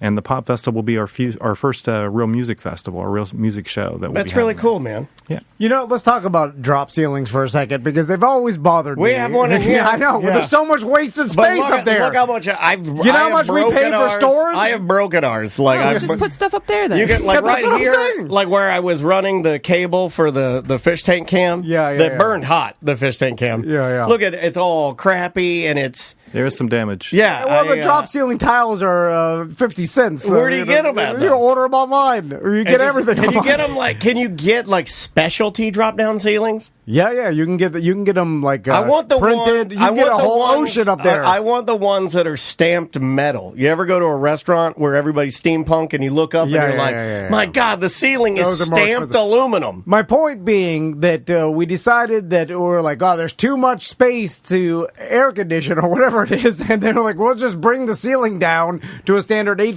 feet, even though there's 10 feet above that. There's just blank space. Is it just for aesthetics? Yeah, it's just so. Did you guys change the size of your room at all, or did you leave it kind of the way it is? You had the drop down, you pulled that down, and you just let it. Tall ceilings. Yeah, well, we needed that corner to be removed to fit the trusses and the lighting, so we really had to do it. But honestly, I'm not a fan of the drop ceilings. I think big drop ceiling is probably behind this. I agree. We gotta get after him, Jim. Big drop ceiling. It was that's a rapper, Jim. In the 80s, we had so much resources. They were build the biggest buildings, 20-foot high ceilings. And we did that. We're too high, drop the ceiling, and then a bunch of wasted space. Is it purely for the cost of heating and cooling, or is there some sort of thing where because we could take all these out today. We could, Jim, you want to help us? We could rip all this out. Yeah, I got time after this. We could rip all of this out and just let it be. But then we'd see all the ducks. Well, right? Yeah, there's ducks up there. Yeah, we got ducks. And when I was growing up, my house had a drop ceiling in the kitchen. And it was the house was built in the 50s or whatever. I don't know when they put the drop ceiling in. It was in the 70s or 80s. And then I remember growing up, and we used to throw pencils up there there, and like it was just a drop ceiling. Yeah. And then my mom and stepdad one day decided to take it out, and they took it all out. And then I was like, why did we have this? And all it was like a 1.5 foot difference, that it was just like, a void of a 1.5 foot. And then it was like, the regular way ceiling. more place to throw my pencils. It was nicer. Yeah. Anyway, stupid drop ceiling. Sorry, Jim. I'm with you guys. I'm really anti-drop ceiling. How do you feel about popcorn ceiling? Oh, that's even worse. I know. Okay, I don't even know if we have enough time to get him rolling on popcorn ceilings. Oh, yeah. I remember when you tried to scrape your own, and I'm like, look at this fool. I did. I did scrape it all. I know you did. And then I'm just scraping it with my mouth open. Yeah. Oh my God. I was supposed to test it for asbestos, and then I just told Crystal I was supposed to test it for asbestos. Yeah, That's a fun thing to like say. Crystal's like, go to Home Depot. They give you this kit. You mail it in. We have to test it for asbestos. You're not going to wait for it to come back in the mail or check online. And then I procrastinated, and then one day, like it was 3 days before we had to scrape all the popcorn ceiling, and I just lied and I said I was like, no asbestos, but I don't know. I never tested it, and I just scraped it right in my eyes. Did the same thing with his black mold. He was supposed to send it away. He can't send things away. So Jim, who's scheduled at the Melrose Pop Fest? Oh, you want to walk through the lineup a little bit? And I was reading through here. Let's be a little specific about if people want to be a part of this, if they want to watch this at the Melrose Center, there's specific directions, right? So what's the easiest way to tell people if they want to be a part of this? Well, it is free. Yes. The Melrose Center that day will be opening at 1:30, and the festival begins at 2. So show up. The library will be open at 10 o'clock that morning, Saturday the 10th of June. But we can open the doors. You can come on into the Melrose Center and just take a seat, and we'll begin the festival at 2. We're going to have one of our theater instructor at the Melrose Center. He does performing arts instruction classes. Nice. Marco Torres is going to be hosting the event, so he'll get things kicked off. And then the first artist will be Mark with a C. Yeah, we've had Mark in here many times. Awesome. Yeah, you got Mark. Let's see who else we got here. We got, after that, I believe you have the Milk Carton Superstars. Yeah, that's actually my band. Oh, that's your band? You're in the band? Oh, really? You have a rock star in here? I like this. I like this, Jim. What do you play, Jim? I'm the drummer and the singer. Yes! Drummer and singer. That's hard, man. Yeah. Drumming and singing at the same time is extremely hard. Yeah, I mean, you practice and it's okay. But yes, I'm the singer and drummer for Milk Carton Superstars, and we'll be going a little later. I put us probably listed earlier on because I wanted to highlight the legendary locals that we've got. Like Eugene Snowden, right. Beth McKee, and the Funky Time Band. Yeah. After Mark was, and by the way, I wanted to mention Mark. He's a good friend of mine. I've played drums for him in live settings in the past. But this is a big deal. Mark hasn't played live in a few years. He's been doing a lot of online concerts, so it's huge for us that he wanted to come out and do like a mini set at the Pop Festival. And it's just him, just in a little acoustic set with just him, right? He's going to come out and do I think 3 songs with an acoustic guitar. So we're super excited about that, and he's got a great following, as you all know. Yeah, well, he's been around for forever. I think we've had him on the show many times, and I think he recently had a death in his family. So sending love to him because that stinks. Right. But yeah, it's really cool that he'll be there. The Oak Hill Drifters, which now Sam, why do I know the Oak Hill Drifters? I don't know. I think we tried to book the Oak Hill Drifters at one of our bits or something we did. I think we crossed paths somehow. Or were they at the Sanford Porch Fest possibly? They were. That's what it was. That might be it too. And then obviously I mentioned multiple times Eugene Snowden, which is one of the only local Orlando luminaries that we have never had the opportunity to talk to. Isn't that weird? You think Eugene was upset when Edward of the same name got famous? Because every time I see Eugene Snowden, I'm like, the hacker! Yeah, you always like, oh my God, release the tape! I'm like, different. And then, but I mean, like, Snowden is there used to be a bridge in Miami that I used to jump off in high school called Snowden's. So So before you knew of the hacker, a dam, actually. when you would hear Eugene Snowden, would you immediately think of the dam? No. Is that how your the mind hacker worked? took over once all the headlines, and then now to Eugene, I think the hacker every time I see Snowden. I'm sorry. So That's fine. I think a lot of Jim, people make that mistake, Tom. Where a lot of people are dumb. And I we're know. right there with them. I know. Yeah. That's how I feel like I have a good grasp on society, because every dumb thing I think, I'm like, they think it too. They're dumb too. Yeah. But this is awesome that you put this together for free. Like, and I kind of feel like in a Jim day put and it age together where- just to get a gig for his band. I didn't want to call you That's out on awesome. that, but Yeah. I kind of felt like Jim engineered this whole thing, and You then know. he's like, "This is where my milk carton superstar. This is my band. telling You'll you. see. You'll see." And in retrospect, it's way too much work just to get a gig. I would love the idea that everybody at the library is so sick of your band, right? And then you're like, I'll get them. I'm going to figure it out. So Yeah, you it's a make fine up this line. plan. This is great. He makes this plan, and they're all like, and then every time they're like, who are we going to get for the Melrose Pop Festival? And you're like, I have a band. They're like, no, anybody but your band, Jim. And then you're like, okay, I'll show up. So you backdoor it in to like you get your band on there, and then they walk out. They're like, I got it anyway. very Scrantonicity. Yeah, from the it's office. very Scrantonicity. I love it. Yeah, In yeah. fact, I'm going to say that's my pick of the day is your band. Because I just think it's so cool. Well, I mean, it Can we get some of your music to play on our show? totally Yeah, would yeah. love to play your Oh, band on the show. Absolutely. I can just think definitely it's provide so you with cool that, like, there's nothing. I love the name, by the way. Me too. And I also love that it's like there's nothing more local than when a guy that works at the actual place's band is playing on the stage. I just think that's really cool. Well, thanks. And you guys, I feel like it's all been revealed now. This whole ruse. Well, I Was it the whole time? I didn't mean to expose He doesn't you. even work at the library. You're headlining, right? Because that would be we're like, all It these would be other awesome. these are the openers. It's like, you walk out there and Eugene's finishing, and you just kind of gently push him off the stage. Yeah. You start shining the flashlight in his eyes. Yeah, you start Time's up. You Yeah. start flashing the light at Eugene Snowden as he's leaping. Because I don't know if anybody's ever, if you haven't seen Eugene Snowden, I mean, the guy is a powerhouse on the stage. Like, Yeah, he's absolutely. all over the place when he performs.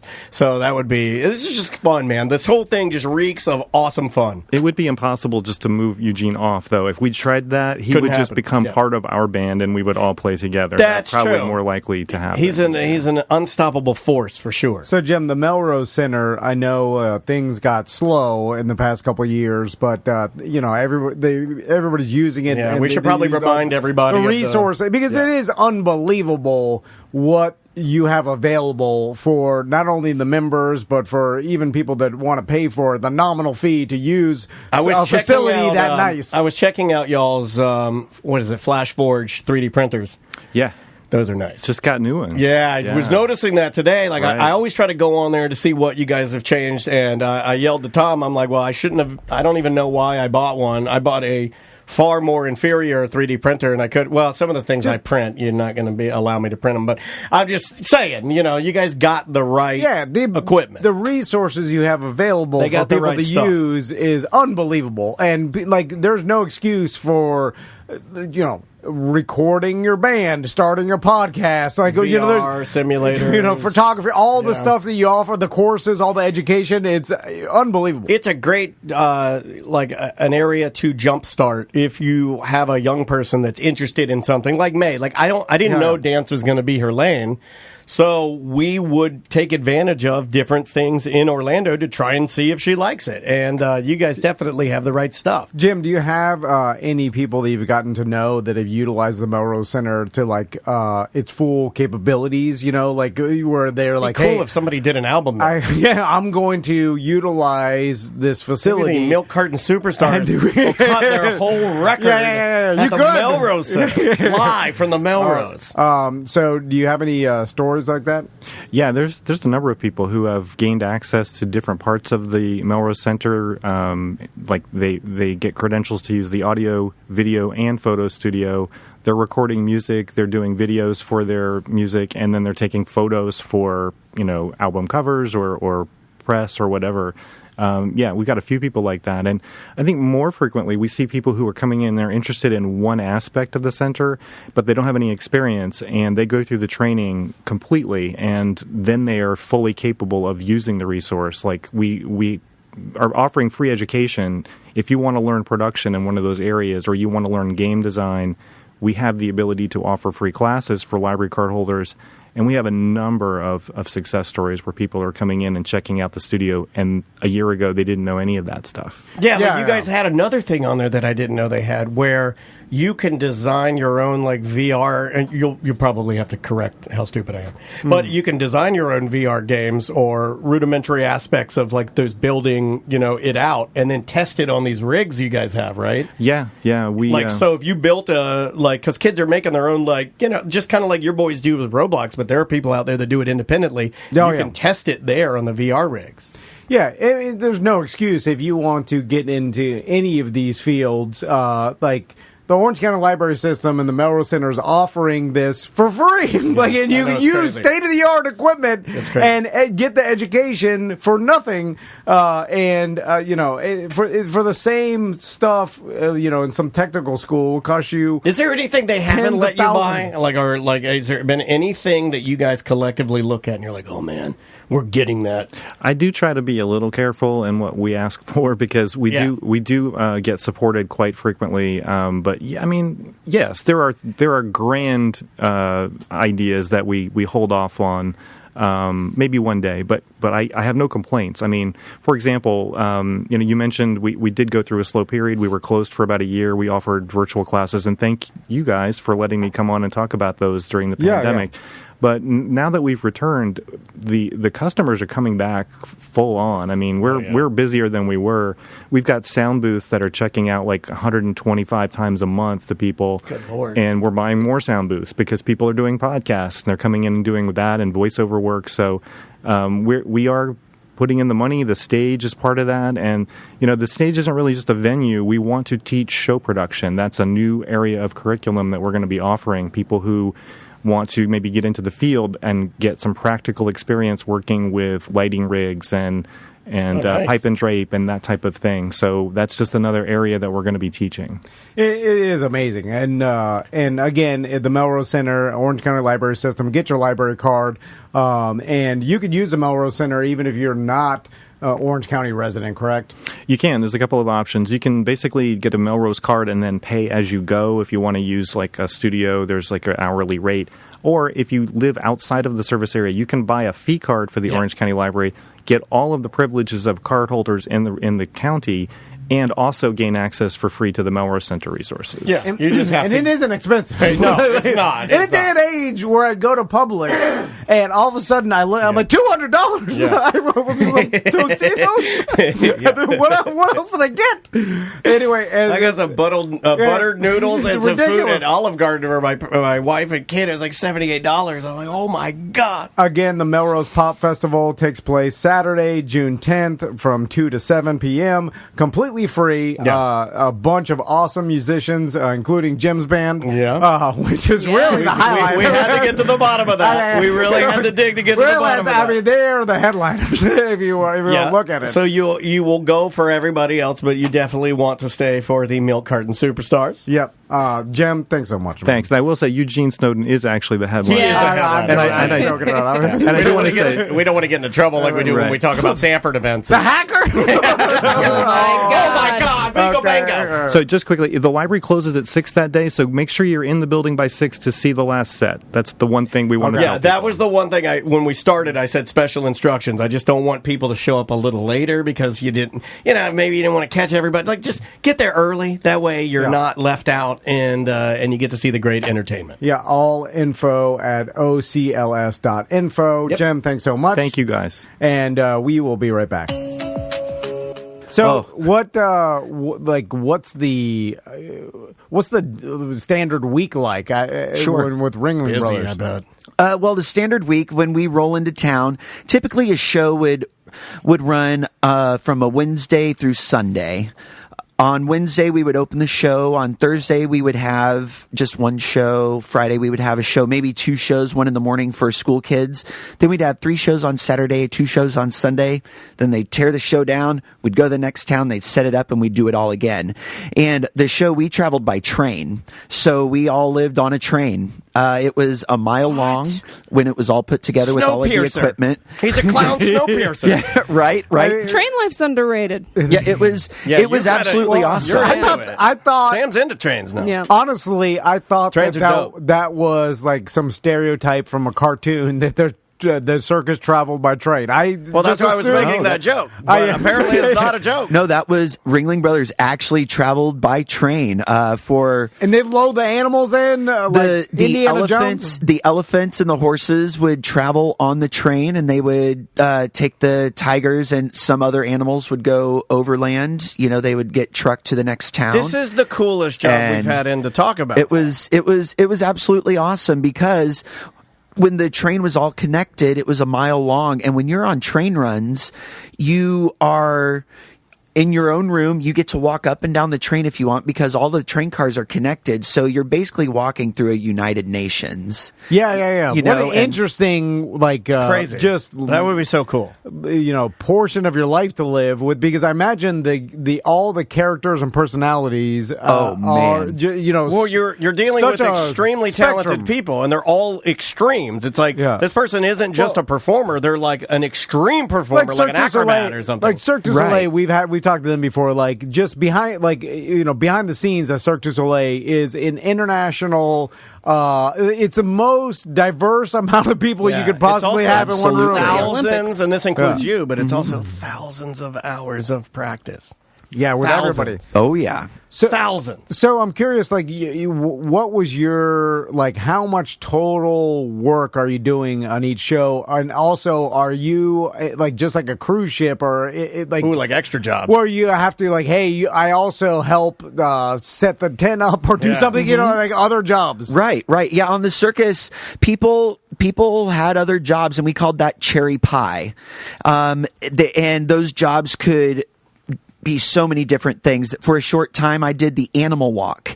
And what that was is when the train would park in a city, we had to get the animals from the train to the arena. And so we would walk them. And so we had team of escorts who would just stand alongside, make sure that the crowd stays back onto the curb. And of course, do you have to be dressed as a clown? Oh no, we were official, to keep people back. And of course, we had our animal crew. You can like move without people knowing what you do. Well, we were wearing our logo jackets, but doing that, I got to walk through the Midtown Tunnel in New York City when we played Madison Square Garden. Cool. With the elephants. Yeah. So you had entry in places people don't get to go to. Exactly, and along with cherry pie jobs like that, people helped with the rigging. They pulled rubber on the rings. They would help set up the rings. It was so many different things. Or they would help chain up wagons onto the train, help set up the train once we get into the next town.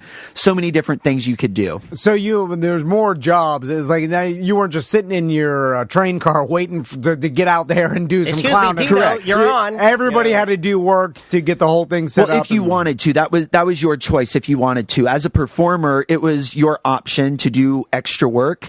Otherwise, you could sit in your train and just twiddle your thumbs. It was optional because we did travel with our own crew. We had our own setup crew. We had our own train crew. The show. He's loved this since he was we traveled with about 300 people on the entire show.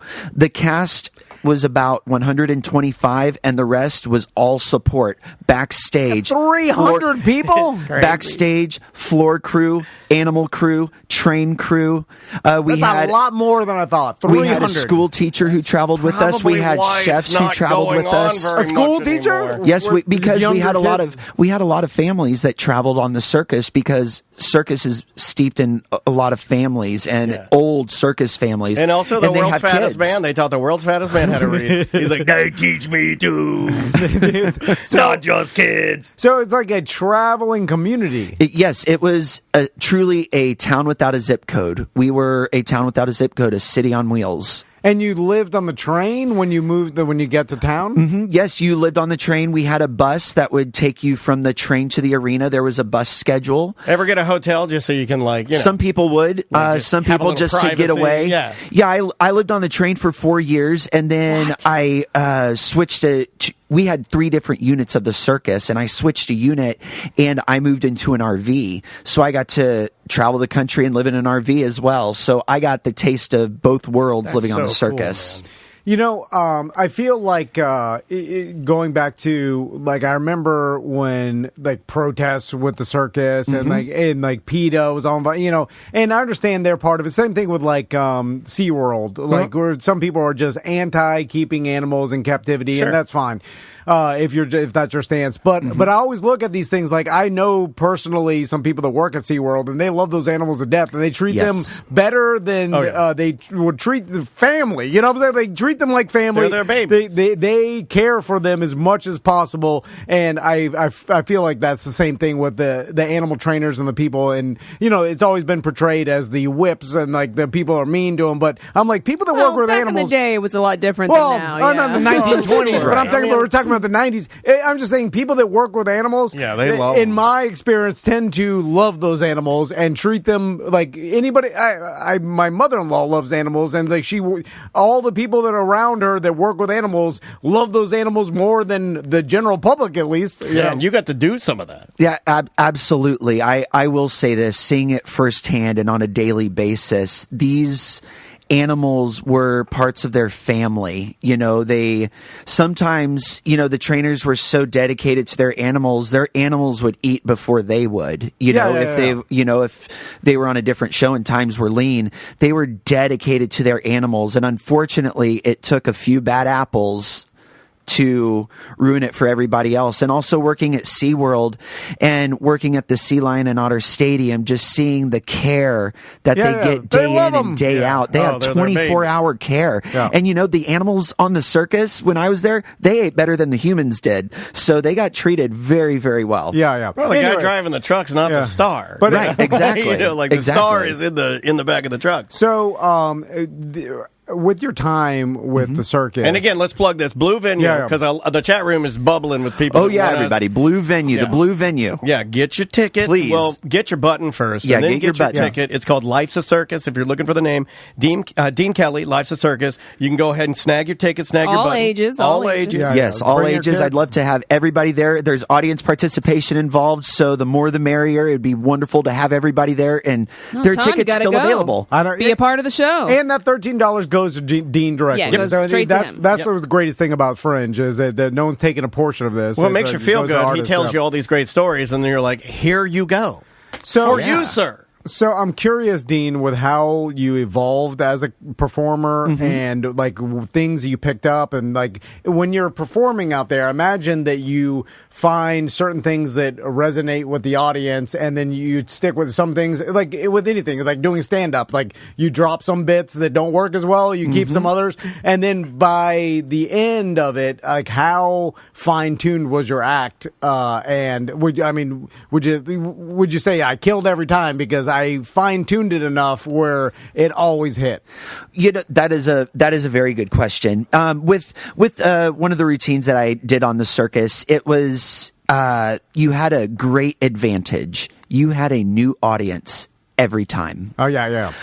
You knew there were some bits that were going to land every single time, but then there are some bits where I could get the biggest laugh in Cleveland, Ohio, but then I go over to Chicago and I get crickets. Really? So it is like stand-up, or sometimes things don't work. It really is. Wow. It is. Which is odd because you think with the a clown's bit, it's kind of universal with everybody. Right. I mean, there are those bits that are universally funny. The bits clown drops his pants, oops, you see his funny boxers, Or there's a fly at my picnic. How exactly. I understand if you're in Chicago, you're making fun of pizza. We don't have flies here. I don't understand it, clown. Yeah, what are those? Yeah.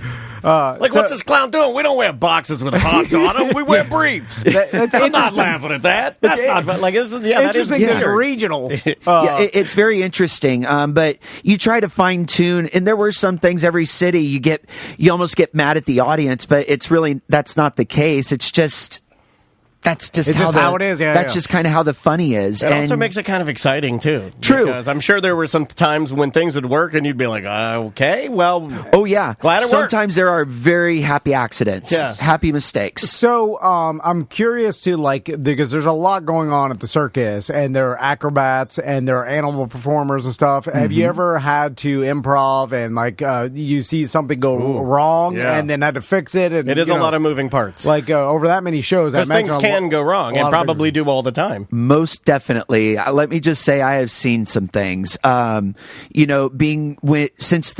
Since the circus is a live performance and these people are doing things that the human body is just not meant to do, accidents do happen. And when that happens, the clowns are in charge of trying to distract the audience. And so when that happens, the band, we had a live band on the show. The band immediately... We forgot about the musicians. Damn it. This just gets stickier. Oh, yeah, we had 300 people was crazy. I didn't realize it was that much. And I have always admired, and I'm a musician, I've always loved the circus band because they're playing, when I'm a drummer, when he would do those drum rolls, I mean, you have to be watching what's happening because it's got to be perfect. If you're a circus drummer, you're one of the best drummers in the world because you have to catch everything, every trick, everything. You have to be watching. You're giving little stingers and rim shots along with everything. Hitting your cues and all of that. So was there any situation where something did go wrong and then you had to distract? Yes. And then what happened and then? So the band kicks in and they start playing the 12th Street Rag. And they play that, and when you hear that, it's like a Code Brown on a cruise ship. When you're sitting backstage at the circus, they have the music piped in so you can hear it in all of the dressing rooms. And so when that happened, you know what the show sounds like. You're used to the music and what it is, and all of a sudden you hear the music stop and they kick into that, you hear people backstage yelling because the wardrobe crew, they've got walkie-talkies, and you have backstage crew, they've got walkie-talkies, and you just hear yelling, clowns, clowns, clowns. And so we get out there, we grab whatever we can, and we just go out there and try to fill time. Go out there and give them your best, the human cannonballs on pretty fire. Much. For instance, one thing that happened, we were getting ready to do a gag. We were getting set in the ring, and a high wire act was happening in ring 1, and the entire rig broke. Oh, no. And it threw the performers to the ground, and it was kind of violent. And oh my God! And so what? Clowns!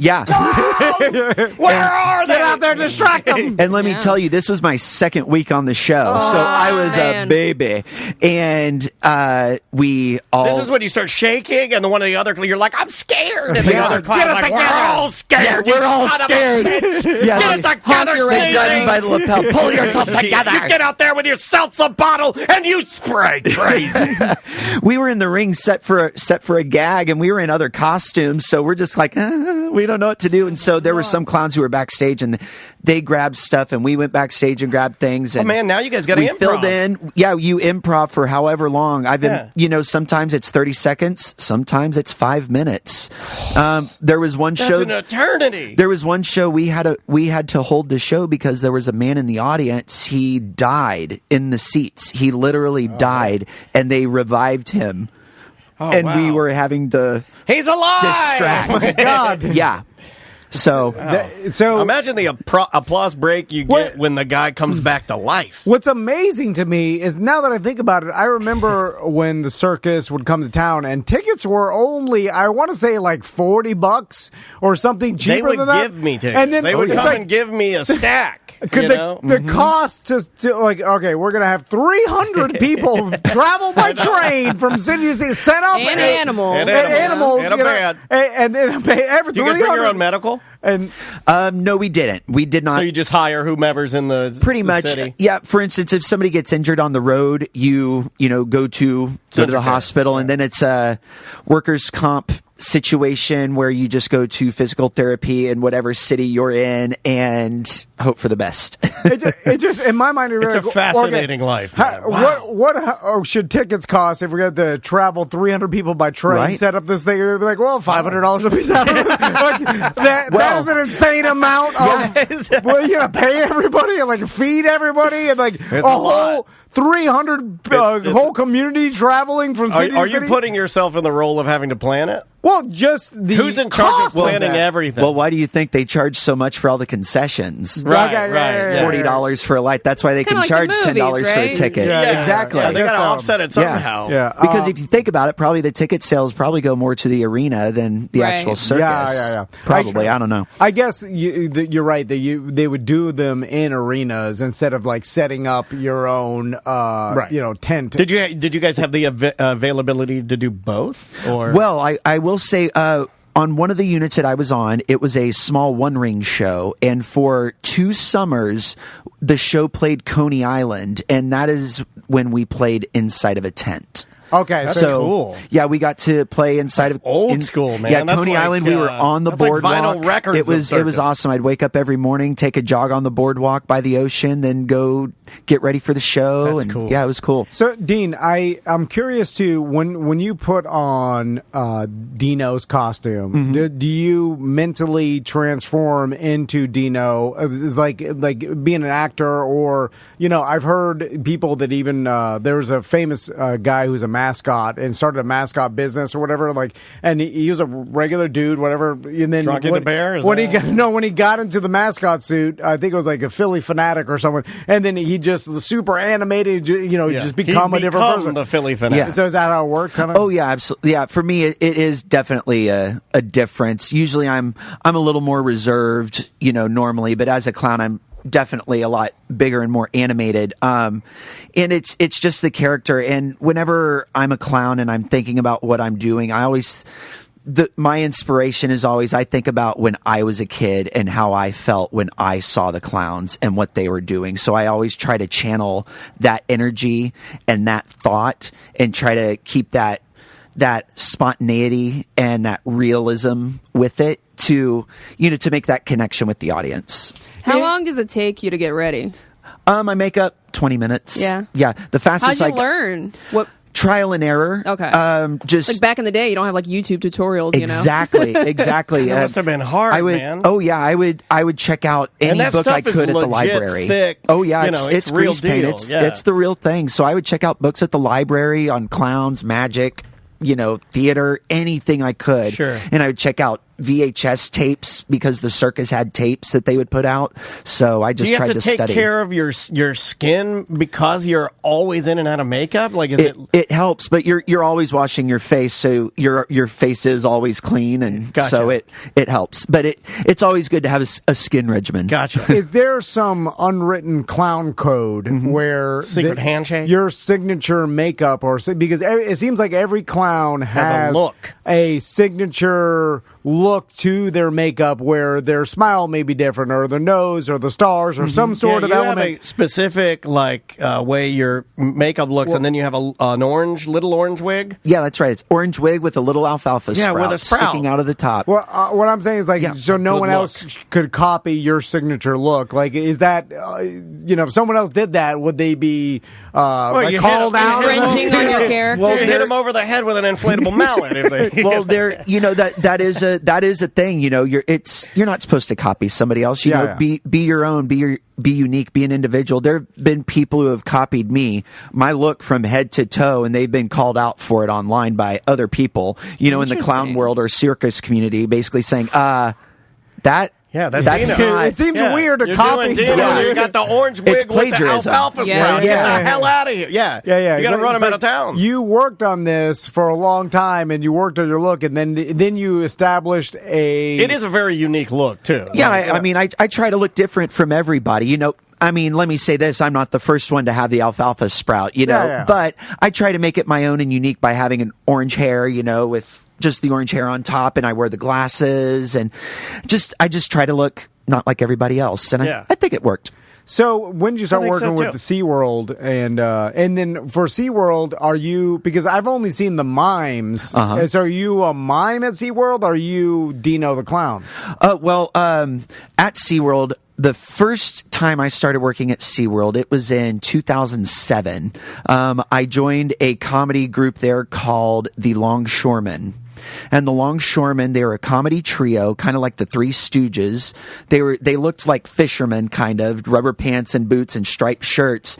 And they did these comedy routines throughout the waterfront. Okay. The gentleman who owns the company, they're a contractor, a third-party contractor. The gentleman who owns that company is a former Ringling clown. And he actually walked me into the audition when I auditioned, and now he's my boss. So go figure. Yeah, it's crazy, I know, it's a small world. It's a real small world. But it's super fascinating. It's awesome. So I did the Longshoreman thing for a very long time. Absolutely awesome. So cool. Just slapstick comedy, slapstick, witty wordplay, like the Three Stooges. It was cool.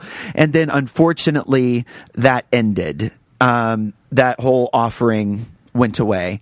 And the Longshoremen, they only appear now at Hallow Scream, so you can catch us at Hallow Scream. Yeah, good to know. We're a little more different. We're a little more adult themed. Sure, that's probably fun too. Because the event is adult themed. And then I auditioned for the Mime about a little over a year ago, and they brought me onto the team. That's awesome. So you get to do that too. So I mean, that's just more skills in your clowning hat, right? I'm very thankful. Along with clowning, I do acting on the side as well, doing shows at Sleuths. So I love it all. I love it all. Are young people getting into clowning at all? Or is it super rare? It's clowning is an art form. I don't want to say it's necessarily dying. I think it's an art form that's more evolving. Sure. I think it's evolving from the brightly colored hair and big shoes. For instance, me, I rarely am a clown. When I go out and do all of my variety skills, I'm typically just dressed as a funny guy. Okay. Because the red nose isn't as popular anymore. And people, when they hear the word clown, they think about, ooh, I'm scared of it and all of that. And so younger people don't want to get into it as much because, I don't know, just it's like a stigma. Yeah. And the avenue for being a clown, it's different. There are so many different avenues to be a clown. And I don't know if people want to follow those avenues, but I think they should, because clowning is a very pure art form. It's one of the purest kinds because you get to evoke emotion out of people by being happy or sad. It's absolutely awesome. No, it's great. And I do feel like clown turned derogatory at a certain point or something where it's like it did. Calling someone a clown but kind of like my Orange County Chopper is not cool anymore. Right? They tell me all the time. They're like, your Orange County Chopper is not cool. I'm like, all right. Hey, we had an Orange County Chopper on Ringling Brothers. Really awesome. Yeah, we had a woman who balanced on the back of it. It was awesome. As she went around the ring. Hall Senior? Hall Senior, the big... yeah, that would have been great to see him going, I can do that! Exactly. Well, Dean, thanks so much for talking to us today. Thank you. Appreciate the time. The show's called Life's a Circus. It's at the Blue Venue. It's only $13, all ages. You can get your button or tickets at orlandofringe.org. Yes, sir. Get that button first, then scoop those tickets, and yeah. Yeah, I mean, Fringe is awesome because you can see performers like Dean that have practiced their performance and skill for so many years, and then you get to see someone do it live. Yeah, at Fringe, you get a lot of experts that just fly into town, and they're like, I've been doing this for 6,000 hours. Would you like to see me do it? For a $13 ticket. Yeah, for nothing. It's worth it. Amazing. Dean, thanks so much. I appreciate it. Thank you. All right, we will see you next week.